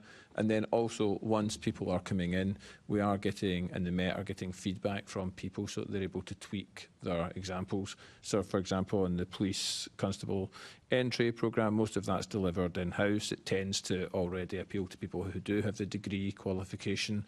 Now, they're tweaking, they get feedback from people, what works, what doesn't, what would appeal more to you, and they try and tweak their in-house provision as a result of that. Some of that might be about, well, actually, we're quite, I don't know, bookish to use your word, and actually we need to learn some more of the softer skills. Other bits might be actually we need to do, I don't know, something completely different. Now, there's then also the PCDA, which is the Police Constable Degree Apprenticeship Programme, which is for people who don't have the degree entry, and they can come in and study towards that. Again, I think it's right that people do get further qualifications on the job. Policing is ultimately an incredibly skilled job, and I think it's right that that's valued and that people are upskilled as they go in. That's another thing where they'll get feedback, they will try and improve it. I think you're talking about the Babcock contract when you talk about all that sort of stuff. The Met does try and do as much in-house. Some of it obviously needs to be outsourced via a provider. So it's for the College of Policing to sort of assess all of that. The one thing I will say, there's two other programmes, one of which is paused at the moment, which is the Detective Constable Entry Programme. That's because there are sufficient in terms of that, and they need to look at the others. And then there's a very small cohort who come in every year, about 20 or so, via something called Police Now, which I'm sure you've heard of, which is the kind of a very graduate focused one where people tend to go into I like the fact that you have several different routes in. I just hope that they're differentiated enough so they don't all then end up finding the same kind of candidate. And that is exact to the intention. And what I would say is there's a difference between, how would I put this, the kind of national stuff, which are the programmes themselves, which are necessarily done at a national level and accredited by the college, because there has to be the same route into policing across the country. Then there will be certain tailoring of some of that because it's done in-house, for example, for PSEP, etc., by the Met to make it a bit more Met-specific. Then there will be additional training on top of that, versus, I think, a wider question, which is for each police force to answer about how are you actually attracting the right people and not making it seem like a specific I want to go because I'm not one of those people who thinks that the Met is ever going to get to the parity of London. It's simply not going to happen. I know black people very well. There's not thousands of us at home dying to join the police force, so I don't think you're going to match it. But I do think the Met could do better than they're doing now. But when we talk about diversity, one of the other things that concerns me is about the age profile of the people you bring in. How much is that an issue? Because, for instance, I know ex-military people who want to join who'd be an excellent candidate. And I also know very young people who would like to join but couldn't compete. There's no way they could compete for an sergeant from, I don't know, the Grenadiers, for instance. Is somebody building a profile, you know, in your workplace planning, or are you just getting the best candidates? So it's done on the best candidates in terms of how they perform at the centres and the applications which go in. I would need to go back and exactly look if you want to know exactly what has been the latest intake profile in terms of people's backgrounds. I don't have that to hand, sorry. Yeah, I understand the temptation, because I'm not suggesting for a second that we get people because they fit the right, because I believe if you recruit people just because they're black or just because they're a woman, they'll never get any respect, so they simply won't be a good police officer. But I do think someone, if you want to change the profile of the Met, then you're going to have to see what you're feeding the Met from a person power point of view. I just leave that with you. Sorry, just to say, I think because there's one which is, are you recruiting the best people? There's a second pre-point which is, are you attracting the people to even enter? Okay, that's a nice. I think that's exactly the point that we need to focus on. It also around the attraction and making sure that we are getting people, not just diversity in terms of race, but diversity in terms of background, thought process, everything. Because as all the members have highlighted, there are so many different jobs in policing which require so many people to operate in so many different ways that if you just restrict yourself to one way of attraction, that's not going to work. Okay, thank you, Chair. Assembly Member Hall. Okay, thanks. I'm mindful of time, so these should be very quick answers. So, Deputy Mayor, in the 5 years that Babcock was contracted by the Met to run these recruitment initiatives, it trained 5,500 officers. How much was the Babcock contract with the Met to provide these 5,500 officers? I'd need to get you a written answer on that. Okay, I'd appreciate that. How many Babcock trained officers are still in the police? We'd need to ask the Met for workforce numbers on that. Are you keeping an eye on this sort of thing? Because it's clearly very important on recruitment to see results. But you want the specifics of a... You might have a rough idea. I mean, I don't know how many of the exact people. I think the contract value was up to a maximum. It was awarded in around 2020. Was it not, of about 300 odd million? If I'm wrong, I'll write to you about that. I think it was 308 or something, to be precise. 308 million. I think it was roughly that. I accept it's a ballpark. Thank you. And that's for 5,500. So in your July 2020... That was a maximum rather than what's actually been spent. So it's a ceiling. I know, but I know. I know, I'm just making the point. Yeah, no, I get that. And if I could have that in writing, I'd be very grateful. And also, how many of those are still in... You know, now I accept you don't know now, but that would be interesting. If we've spent an absolute fortune with Babcock, it would be interesting to see how many have been retained, and I'm sure you will have noted that somewhere. In your July 2025 report, you also note that there was a £14 million overspend on training from contract negotiations on initial recruit training. So what was that spending on? I need to come back on the specifics. 14 million on new recruits. Oh, sorry, I genuinely don't know. 40 million overspend on training from contract renegotiations. I need to come back to you, so I need to speak to CFO. No answers on that. Well, I was going to say, was this contract effective? But do you know if it was effective? If we don't know if we've still got officers working for us, or... I think it's important, Chair, that if you want this, that we get you the detail for the committee that you need. I don't think if we don't. I'm sorry, Chair. If we'd been assured before that we'd want those specific numbers, then I would have got them for you. But yeah, no, I accept that. The only thing I will say is that this is a whole section on recruitment. Clearly, millions and millions of pounds have been spent on training, and the Babcock contract was an important one. I'm surprised that we don't know whether it was successful or not, because we need to know that from learning as to whether we ever went into contracts again. One of the questions was this contract effective? We don't know, and if so, why end it? But we don't know that either. I just think that when we're looking at recruitment, Deputy Mayor, that this is something that could easily have come up, because you know I don't just ask the questions that are written down, but I'll have to accept it in writing, A, for time, and B, you don't know the answer, so I'll do that. Make sure you get the specifics. Yes, please, as soon as possible. Thank you. Thank you, Assembly Member Hall. Assembly Member Best. Thank you. How is MOPAC currently or planning to support the Met to train officers to deliver the new Met for London, obviously with note to the previous conversation that the Babcock contract is no more? New Met for London is something that is rolled out now across all first entrants and also is linked into the ongoing leadership training at all stages of the Met. We make sure that we're seeing the impact in this in terms of making sure that we've seen a rise in appraisals and also that we're testing this in terms of retention and standards within the Met.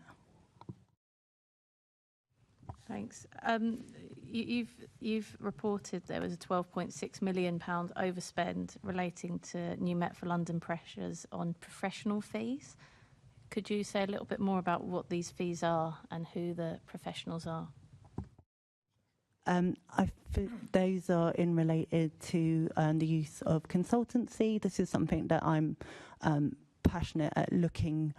I had a meeting this week about our use, moreover, on consultants and external partners, and I want to be continually assured that that we're making sure that the use of consultants is proportionate to what we need. We know that obviously, especially in recruitment, that there's a good balance to be had between the internal training that's happening, but also making sure that there's wider partners involved, and that relates to the conversations that we had previously on making sure that it's rightly evaluated, it has robust evaluation, but it's also bringing in wider thinking and cultures. But moreover, I think it's important that, especially with the financial constraints on the Met, that the use of consultants is proportionate, because we want to make sure that they have the expertise, and sometimes that's external, but also that that learning is happening from those consultants to build up the internal functions of the Met. So that £12.6 million overspend on professional fees was too much, in your opinion? I'm taking it. I mean, I could get you the specifics of the contract and why there was rises within the contract, but my point was strategically, moreover, I think it's something that I want to keep a sharp eye on, because we want to have procurement and... Is it you want to bring it down, or you think it's about right? Because you said you're passionate about it and you want to keep a sharp eye on it. I read that as you saw it was too much, but you don't want to say it's too much. But can you just clarify that you want to bring it, that you don't think that's overall acceptable? I want to make sure that we are having the right level of spend on external partners and consultants, because I think that it's a competitive market. We want to make sure it's public money. We want to get the highest value out of those contracts.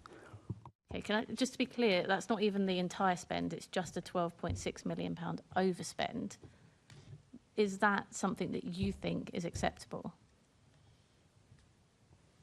I think that I feel like I've answered the question, that we need to make sure that, if there is an overspend, that there's rationale and justification for. I obviously sign off those decisions. I want to make sure that through the scrutiny with myself and the CFO, that those overspends are justified. Sometimes they are, and if they're not, we want to make sure that we're overall driving that down. So in this case, was that £12.6 million overspend on professional fees, was that justified? Was there rationale for that? I'm pretty sure that it was on professional fees. I can make sure I go back and it would have been flagged to me if it wasn't, but I can get you to... But was it justified? You said you sign it off. You want to know that there's rationale behind it all. Was there rationale behind that, or was it something that we can look at now and say that was too much? There would have been a very clear briefing on why that was rational, there was justified in that case, and that's why I would have taken the decision to sanction the overspend. I think, moreover, the point is that we want to make sure that we're being as competitive as possible, and the use of external partners is highly regulated. So we have to drive it down from there. Is that a recognition that can't happen again? It seemed to be talking strongly on one hand and then not so much. So I just really want to be clear on whether you think this is something we need to drive down or that it's acceptable.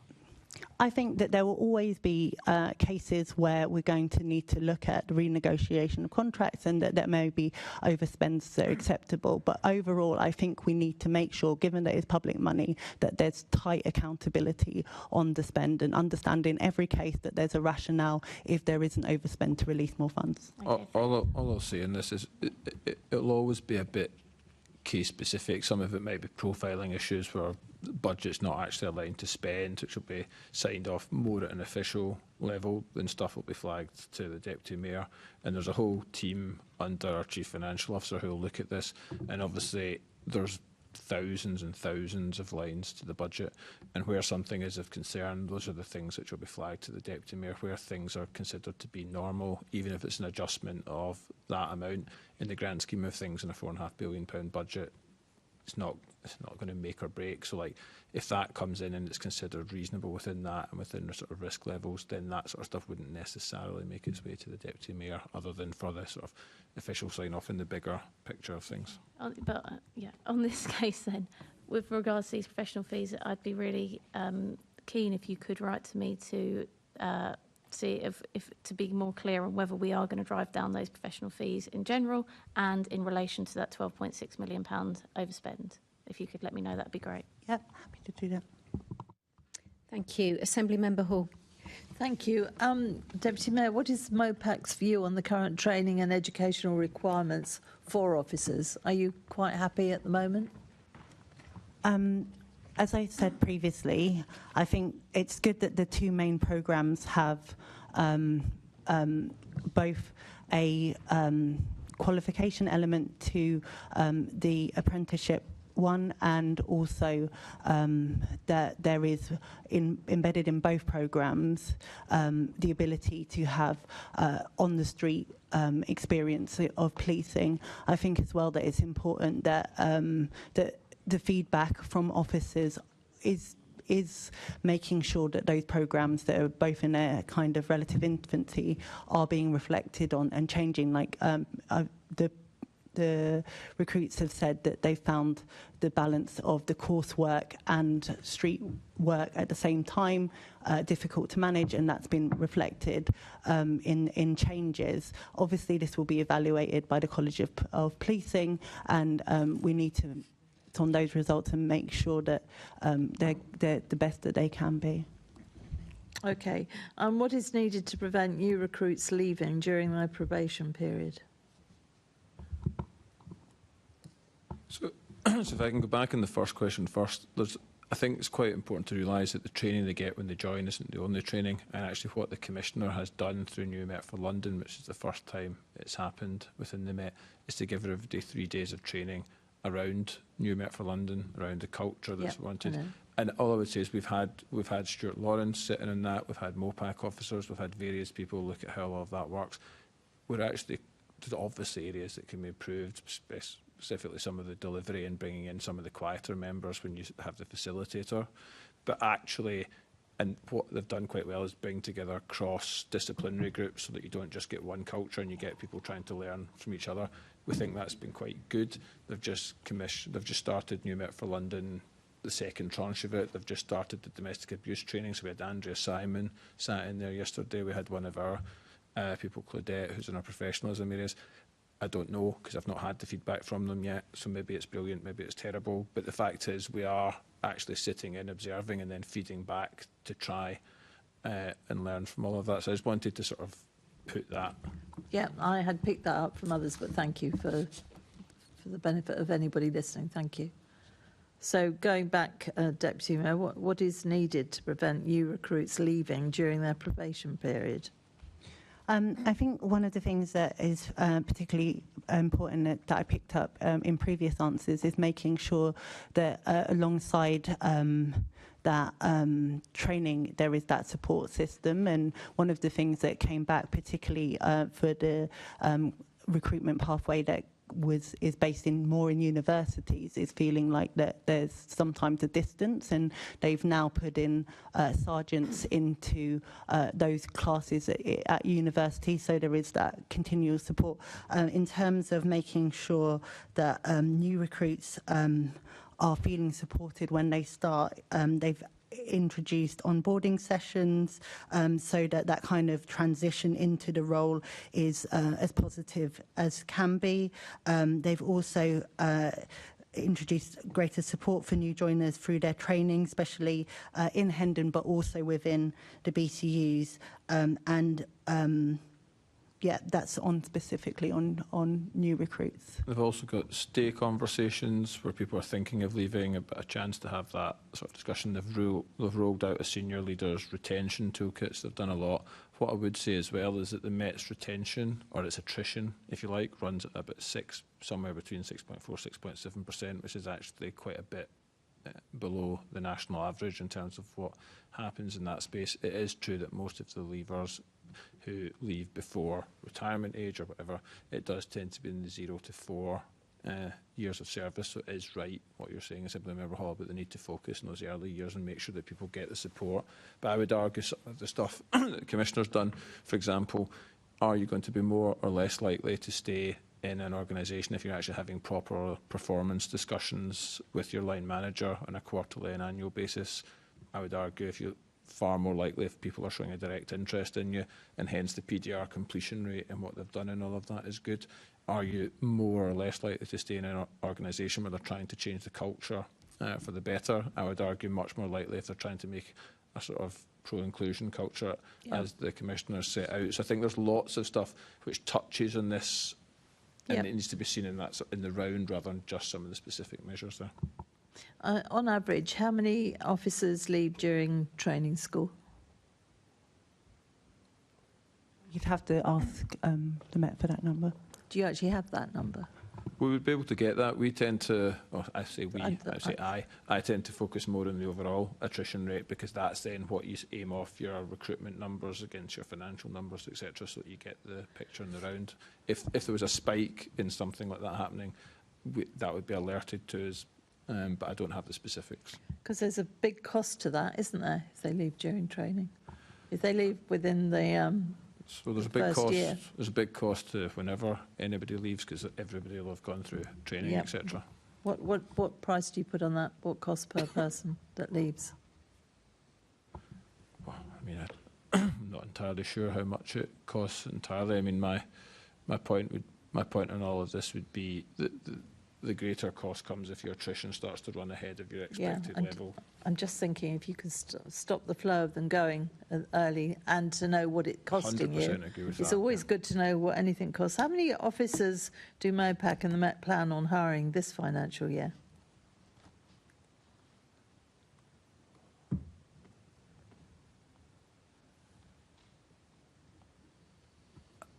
I can't remember off the top of my head. I think it's somewhere in the space of 1,600 or something this year. Sorry, I'll come back to you with the specifics.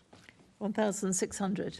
I'll come back to you with the specifics. I don't want to put a number out there which then turns out to be absolute nonsense. So, see, that's really worrying, isn't it? Because Matt Twist noted that we're on track to lose roughly 3,300 officers and staff this year, and retention is key to for us to keep the officers that we do have.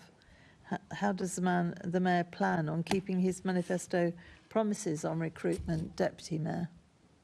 I mean, I think we know that, and it's been discussed, and the Mayor's very clear that we want to make sure that we are in a position, and we continue to lobby the Home Office to make sure that we have the financial resources to enable us to have the police service that Londoners need. I think affordability, at the moment the pipeline is sufficient for what we're seeing in terms of the needs of the Metropolitan Police. I think at the moment we've gone from the highest in March 2023 of having 34,500 officers, and you'll have seen from the papers that the Met is predicting that may go down to 31,720. But we know, obviously, in terms of recruitment, there will always be a need for us to have recruitment within the Met, because obviously people retire, people move on. So we need to make sure that there is a strong pipeline in terms of recruitment, and that's why making sure we have both strong outreach and promotion of Met recruitment is important, and as well as the programs of training and retention already discussed. But we need to make sure that, and the Met is also really clear that there's a pipeline that makes it possible for us to keep the recruitment as planned coming through, but also if there was additional funding that they feel confident that they could stand up and increase the recruitment to match that. Okay, but I mean, this is concerning because the Metropolitan Police loses about 7.9% of total recruits, but Cumbria and North Wales each have a rate of just 3.9%. While Merseyside and West Midlands both recorded 5.4%. So why is ours so much higher? Why is our loss so much higher? I mean, as Kenny previously said, actually our attrition rates overall are much lower than the national average. The national average is 7%, whereas the Met currently is 6.6%. No, I've just read you that Cumbria and North Wales is 3.9%. And the Merseyside and West Midlands is 5.4%. It's us that is 7.9%. 7.9%. I've got 6.6% currently. We go on, obviously, the national average, and that's the target that is set by the National College of Policing, and I think it's important that, because I know that there's a narrative that, people are leaving the Met in their droves, but that isn't actually the data that we're seeing, that the attrition level is lower than the national average. And I think in terms of making sure we have confidence in the communities, we need to be clear on that, and we work with the Metropolitan Police Service to support them where they are doing well. Deputy Mayor, an average, obviously we're really pulling up that average to be a higher number. When you look at some of the other forces, they're much, much lower. And you talk about we don't want to lose staff. Matt Twist actually noted that we're on track to lose roughly 3,300 officers. I mean, I'm concerned at this because I care about them. But that's because of the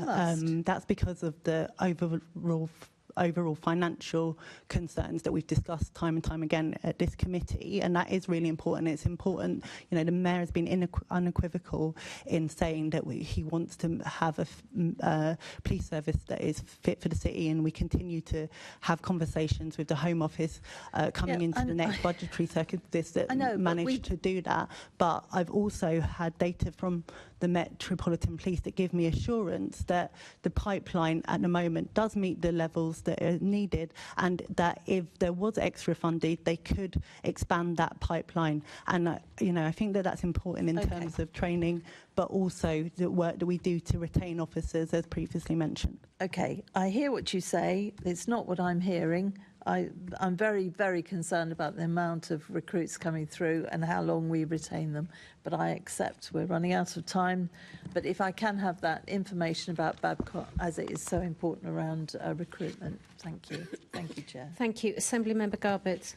Thanks. Just to follow on around people leaving during the probation period, I just wondered if you've got any understanding from exit interviews, or if exit interviews are conducted, and if there's any difference by demographics or people's experiences, and just I'm also interested in who conducts an exit interview, because obviously it needs to be someone independent of someone to give a full account. Thank you.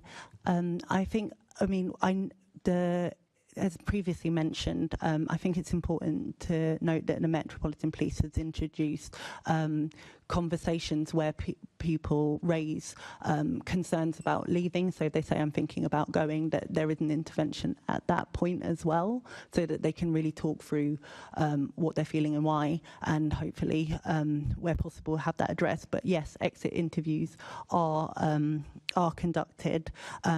We'd need to ask the police for the specific data about what's, that has already been asked for. So that's something that when it comes in, we can share. Yeah, that'd be really good, because if it's, it'd be interesting to know who conducts it, and then, what the main themes are. Because I know we're going to come on to culture, diversity and inclusion, but it would just be really good to learn what those reasons are why people are leaving. Thanks. Thank you. Our final session is on the Met's Culture, Diversity and Inclusion Directorate. And the first question is Assembly Member Best. Thank you. Deputy Mayor, how would you describe the progress made by the Met to shift its culture over the past 2 years? And would you define it as a success? Thank you. I think that it's really important that we've seen really a strong commitment from the leadership to tackle the issues that were obviously particularly highlighted in the Casey review on culture and inclusion.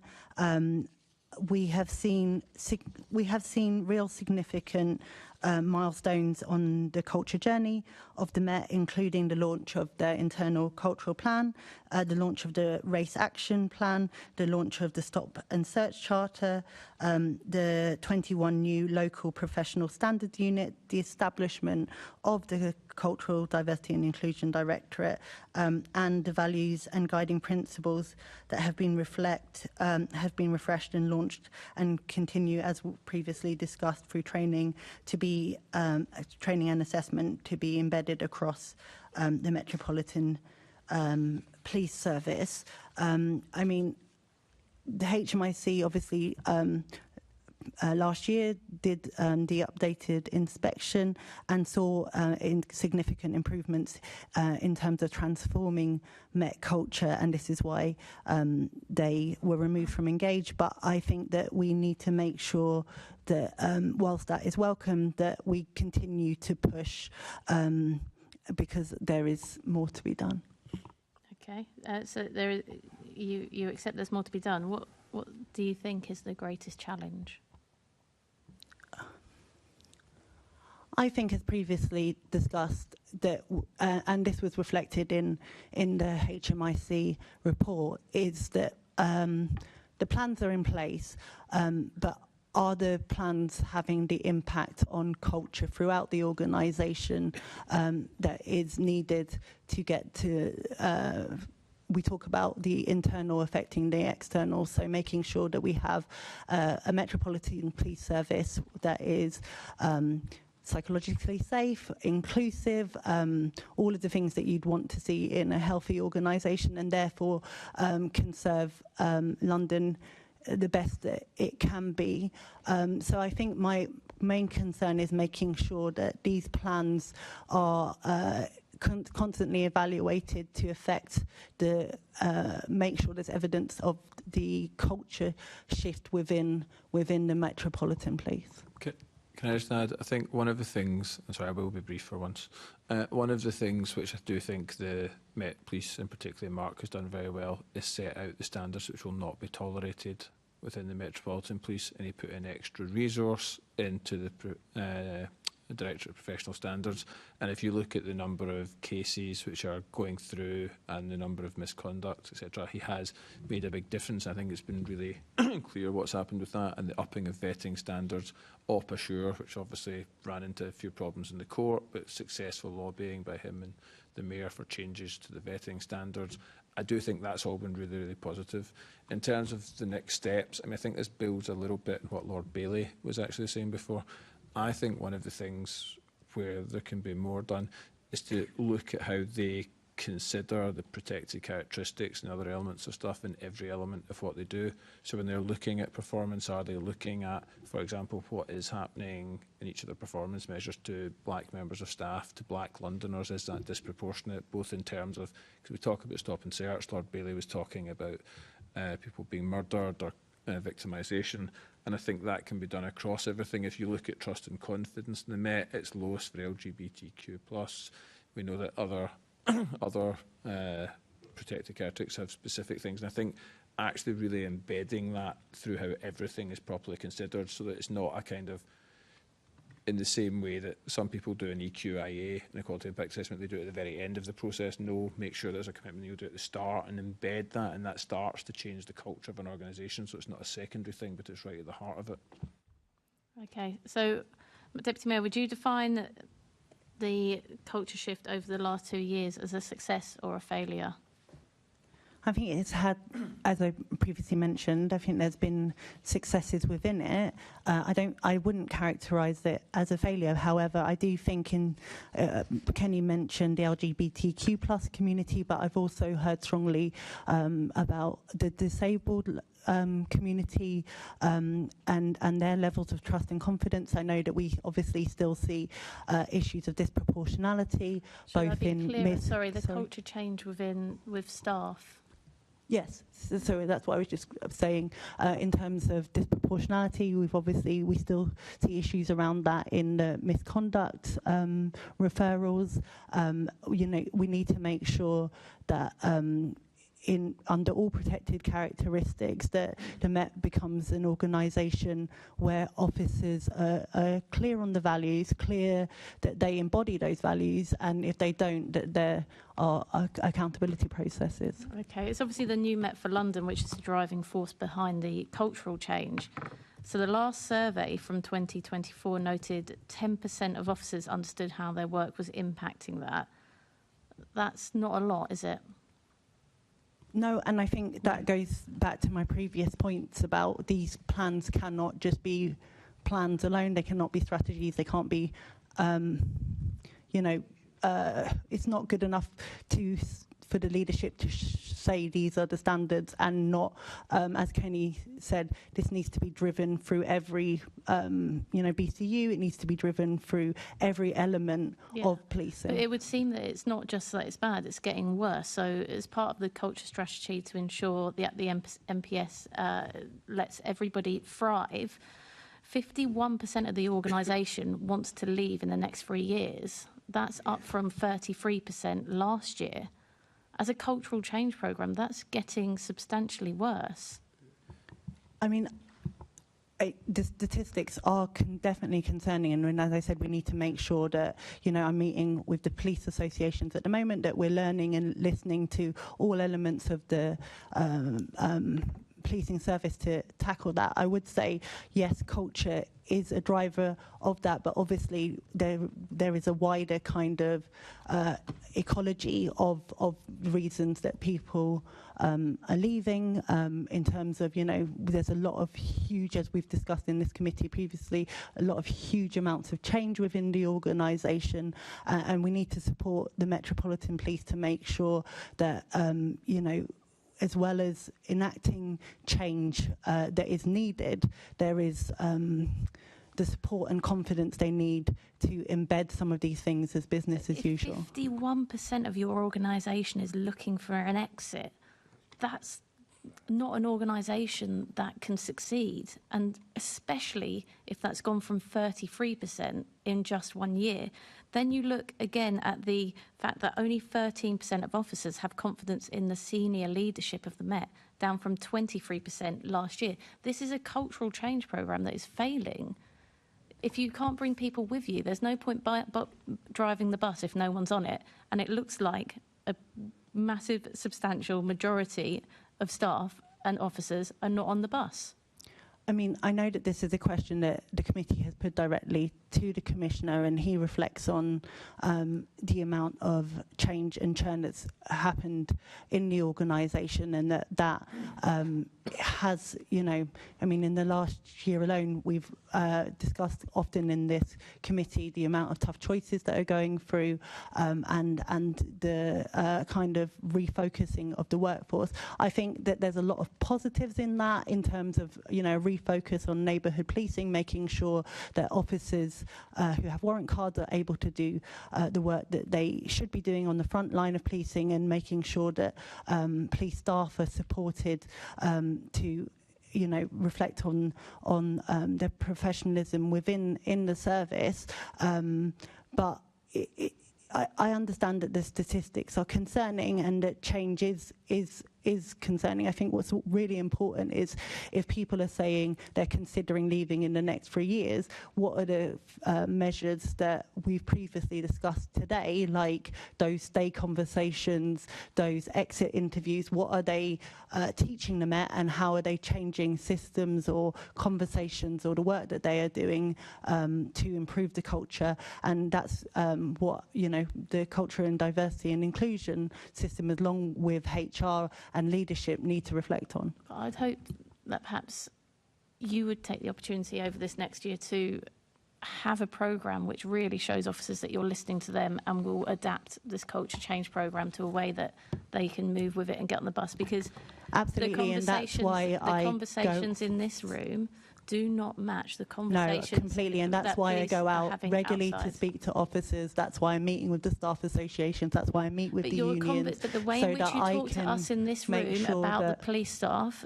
and police officers is not the experience. So clearly you haven't picked up on what they are feeling, because what I hear from them is never matched by the words from you here and the way they are feeling and how let down they are feeling. I think that it's really important that we have a mixed methodology of insight and reflection. So I do take it upon myself to make sure that I'm speaking to frontline officers, talking to staff associations, talking to unions, and making sure that those individuals' concerns and their insights and what's positive about the Met are heard. But also it's really important that we talk about the work that the Met are putting in place to tackle these issues. I think it's a fair challenge, and we all need to, including myself as the overseer of the oversight body, challenge on what are these initiatives, what are the effects that they are having, because we all want to have a police service that is fit to serve London. And what? I think the chair will probably want to move on. Okay, I'll be quiet. So did you want to add something very quickly, Mr. Bowie? All I was going to say is I think there's two things I would add. One is that changing the culture of the Met can't possibly be judged over 2 years. I think even as the Met recognises there's something when you're trying to shift the culture of an organisation that size, all the literature, and I think the Met would accept this is a multi-year programme. So I say what's being said. The second thing I would say is about when you speak to frontline officers, what quite often comes up as well is the state of the criminal justice system and how disheartening that is for them about all of that. Quite often what comes up is pay and their sense that they're being undervalued compared to other public services, etc. And what comes up is basically cost of living and how that's exploded linked to pay. So all I'm saying is that I think people wanting to leave, it's never quite as simple as saying it's because a culture programme's failed. There's always multiple things which need to be considered in the round there. And I'd say speaking to people is high on the list, so I would hopefully get that honest Assembly feedback. Member Best, we do need to move on. So can I I know we've got 2 supplementaries for this and we've got 4 more questions to get through. As my daughter's favourite teacher does say, can we get a wriggle on, please, committee? So Assembly Member Garbett. Thanks. Just to go back to the beginning of Assembly Member Best's question about the shifting culture over the last 2 years. So in 2023, when Casey's review came out, the Mayor accepted the institutional racism, misogyny and homophobia within the police. Do you still think that that's the case?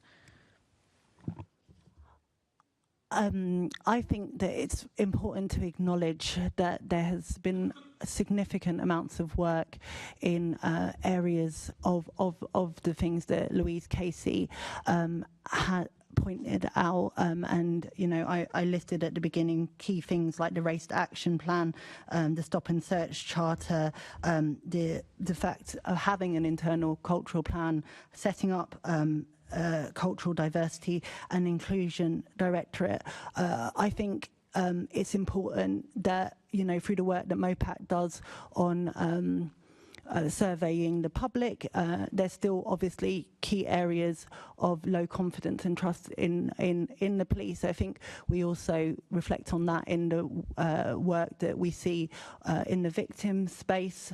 I think I have I talked to Dr. Debbie Weeks-Bernard about this through the insight that she gets through her communities work as well. I think there are still significant concerns in communities, as previously mentioned, like the LGBTQ plus community and disabled communities, and we need to do more in those spaces. Do you think that so obviously I've got a huge concern that the 2-year-on review that was promised from Casey hasn't, I don't know if you've got progress on that, but I'm not aware that it's even been started. The last response I got about a month ago was that there's still discussions about what that looks like.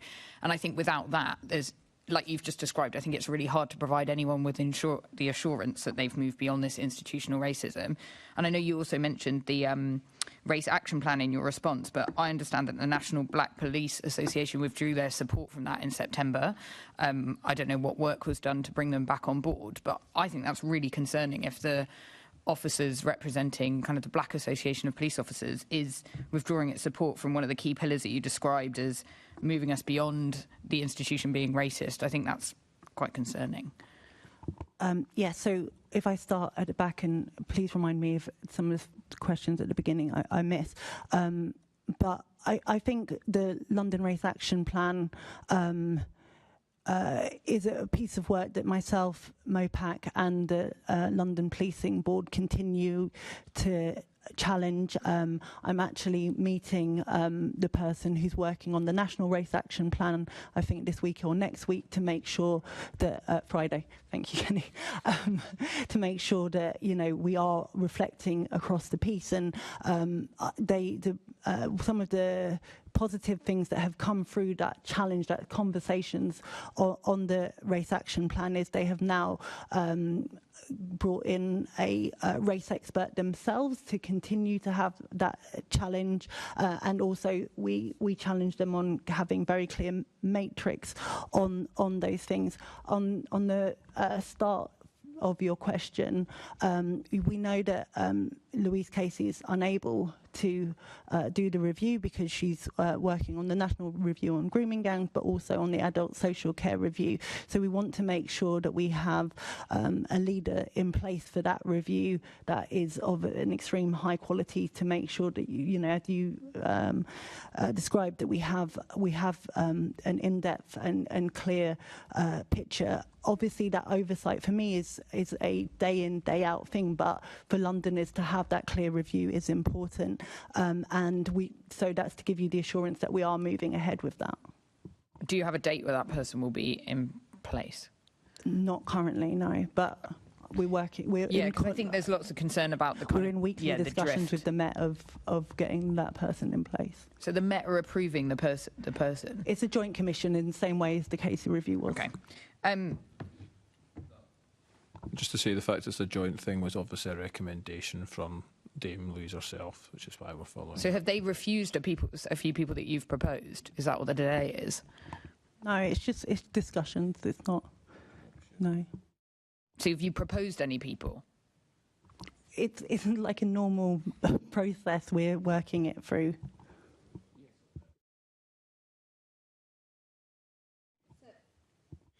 Okay, have you finished, Assembly Member Garbett? Yeah, I guess I didn't get a complete response to whether you thought the Met was still institutionally racist, misogynistic and homophobic, though. Like, would you say, would you say I still think it is, but it'd be good to know what your thoughts are. I mean, I think... the Mayor said it was in 23, yeah.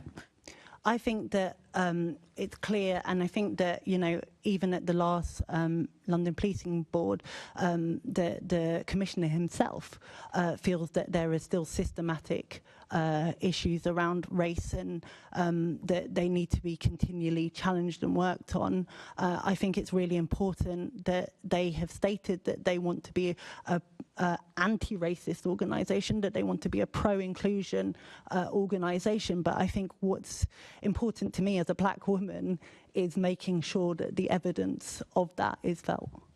Thank you, Chair. Thank you very much. Assembly Member Lord Bailey, quickly, please.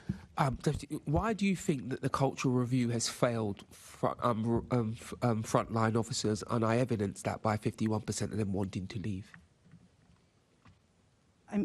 Chair, I feel like we've covered the 50% element of the question. However, I don't think that the cultural work has failed. I think that the cultural work of the organisation needs to be a continual piece of work. I think that in all organisations, the culture of an organisation is extremely important, that it's driven through consistently. I think they've put some strong elements in place, but as I said, it needs to be embedded throughout the organisation. I think that obviously it's important that they've put in the cultural diversity and inclusion unit, but that needs to be seen as a engine room that drives the whole organisation. Can I ask you a slightly different question, because you're not answering my question? Because if you speak to police officers like you claim to, they will absolutely tell you this has failed them. I spend a lot of time with police officers for umpteen different reasons, and they'll tell you it's failed.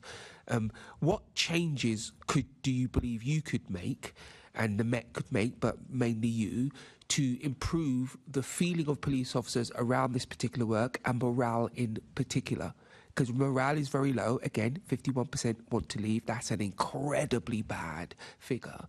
What can you do as Deputy Mayor for Policing to improve the morale of the Metropolitan Police so that figure improves?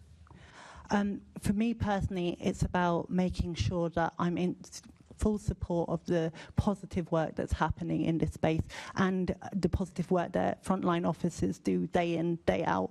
I make sure that I am promoting that work through my work, but also encouraging improvement and challenge where progress needs to be seen. And as I've said previously, that's about making sure that I am, in every visit I do, I'm having conversations with frontline officers, asking them, you know, what their concerns are, what they would change, but also through the statutory support organisations like the staff associations and the unions, having those conversations, because for me, you know, it's not as binary as success or failure. It's about continually driving forward and transforming the Metropolitan Police Service to be the organisation that London deserves. Are you already doing those things? Yes.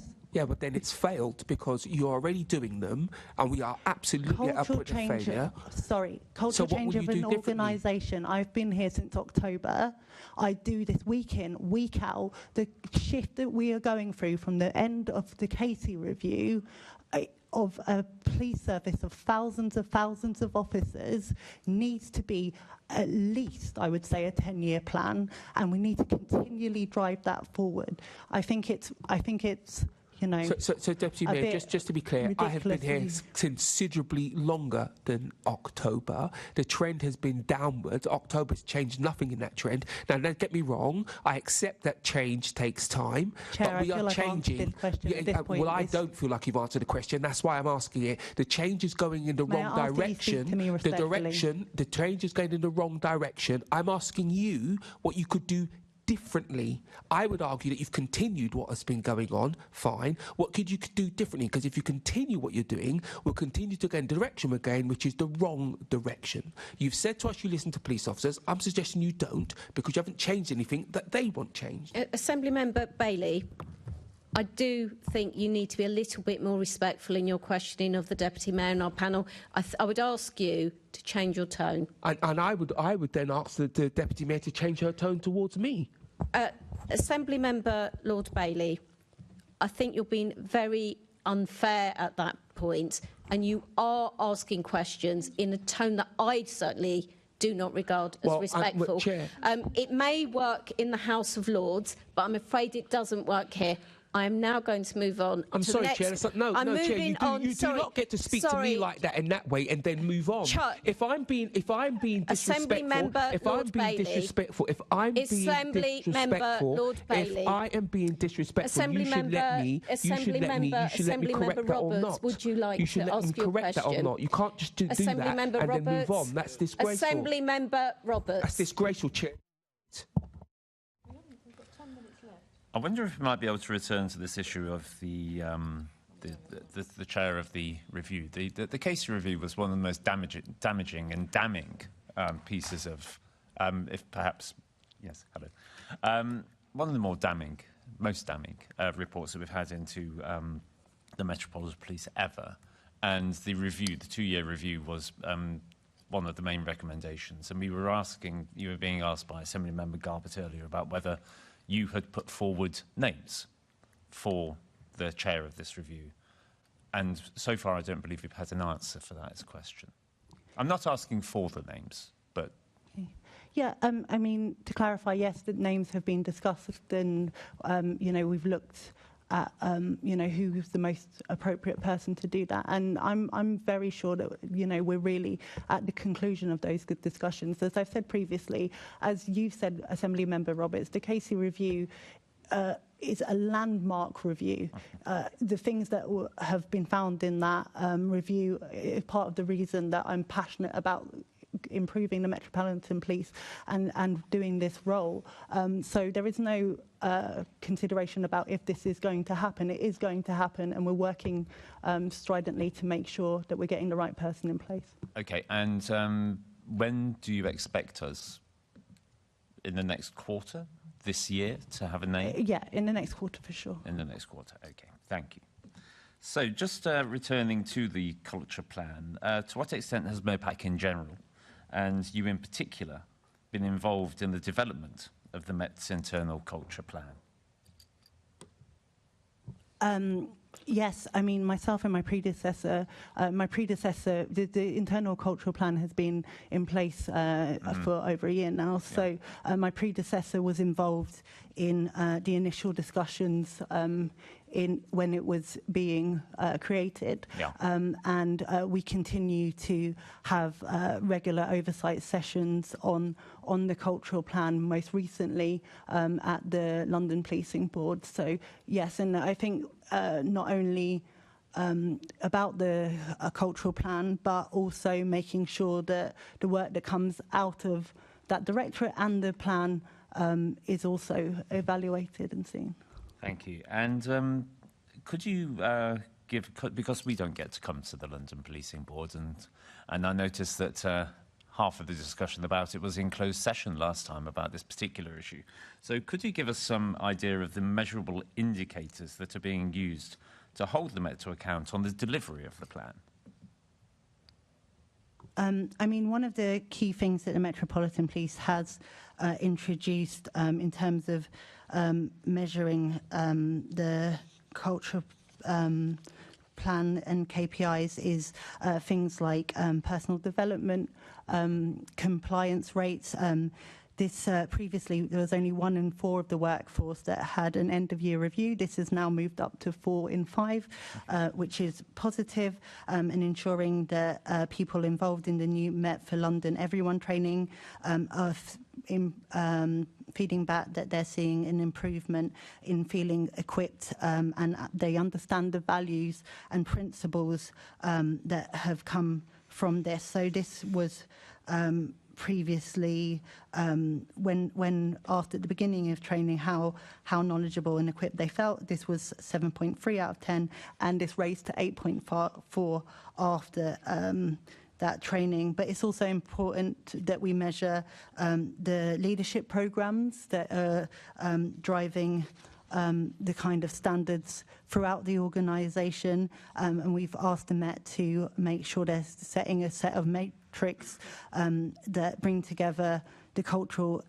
indicators of that. And you know, I think it's also really important that positive changes seen within the staff surveys and fewer discrimination cases are seen coming through the misconduct process as well, that we've also previously discussed. So this is something that the Met have said they're going to be developing metrics on. It's now obviously been quite a while since the culture plans come out. We are saying to them that we want to be involved in that. We want to look at how the staff survey can track that. We do want to look at what are the discrimination cases, how are they coming through. There's also a cultural maturity assessment framework which has been developed by the Metropolitan Police, by some of their behavioural scientists, workplace psychologists, and that's been trialled in 5 BCUs and 1 OCU, and that was on the basis of mixtures of staff and officers, so they get a good feedback. They've built in some stuff on that to actually say so that people can't game it, essentially. And they rolled that out across the piece, I think, from February or March this year, and we're going to have a proper review after 6 months. And that's one of the things I'm personally very interested to see how we can use that to actually drive the metrics, because that should be something which is both positive and negative. In that if they can identify areas of good practice, well, let's do that and see what's scalable and what's you can roll out. Equally, if they can use that as an early warning system with red flags, again, let's try and use that appropriately. So I think the metrics and understanding that the tools that they have is the kind of next step in their maturity in this space that they need to move on, and something we're pushing them on. Okay, thank you. Thank you, Chair. Thank you very much. Assembly Member Garbett. Thank you. Just to follow up on some of the comments that were just made. So when do you expect Met's culture change programme to include this set of measures? I know you mentioned that they're coming, Kenny, but I just guess, yeah, do you know? I mean, we obviously want to see that, and we continue to push. So from our side, we're basically saying as soon as possible. And then what areas have been identified for the future focus of the Met's culture change programme? I know you've mentioned a couple of things, but just if you know that there are anything specific. I mean, I think you know, we want to push them on the disproportionality in misconduct. I think that that's a key action that they can take that would improve things. But also, for me, it is making sure that there's visible action around communities of low confidence, as previously mentioned. So those, for me, are the overall drivers, as well as making sure that there's this evaluation of impact through the maturity framework that Kenny mentioned. Yeah, that sounds great around the misconduct. Obviously, I've raised my concerns about that before, and I recognise that, black officers represent over 12, almost 13% in the misconduct hearing, but only 3.6% of the officers. So, that's sounds like a real priority.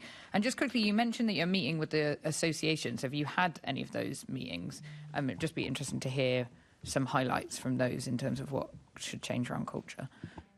Yeah, so I'm endeavouring to obviously meet as many as possible, but I've met so far with the Black Police Association, the Disabled Police Association. I'm meeting this week, I think, with the Muslims Police Association informally. Obviously, I meet some of them at events and stuff, but having kind of direct conversations with them and that's, for me, a rolling programme. But I think the thing is, what really strikes me is all of the police associations are extremely proud of the work that they do as police officers. They, want to contribute to having the best police force possible, and that they want to. And I think, just thinking about the conversation I had with the previous, he's just retired actually after a really long service, on this week, from the chair of the Disability Staff Association. He's actually a man who's both Asian and disabled, and actually the intersectionality of those things is really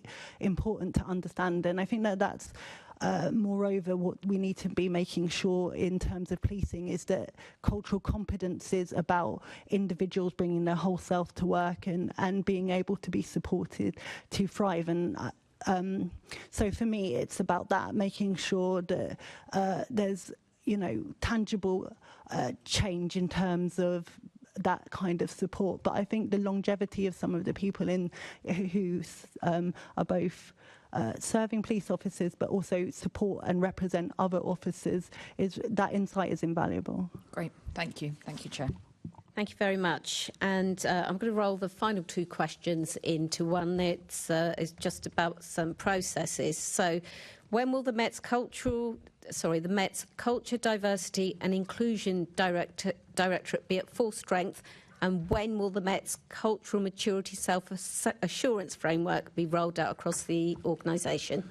So it's at full, when is anything ever at full strength? In that you always have a few vacancies, don't you? But it is fully funded. It's got about 50 of the 60-odd staff in place at the moment.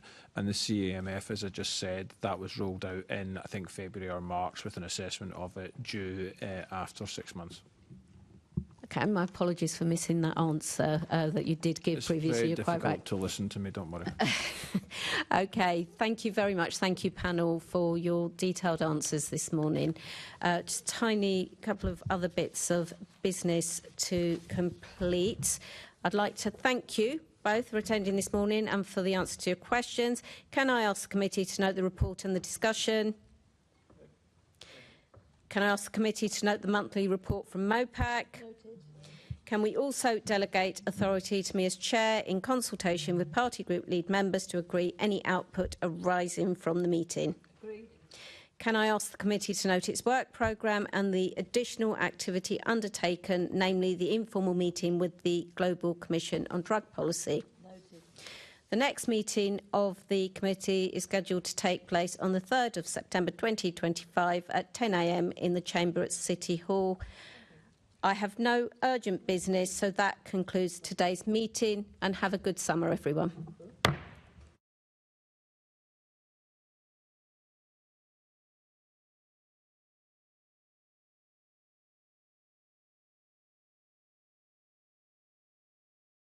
City Hall, the home of the Greater London Authority. Please stand by.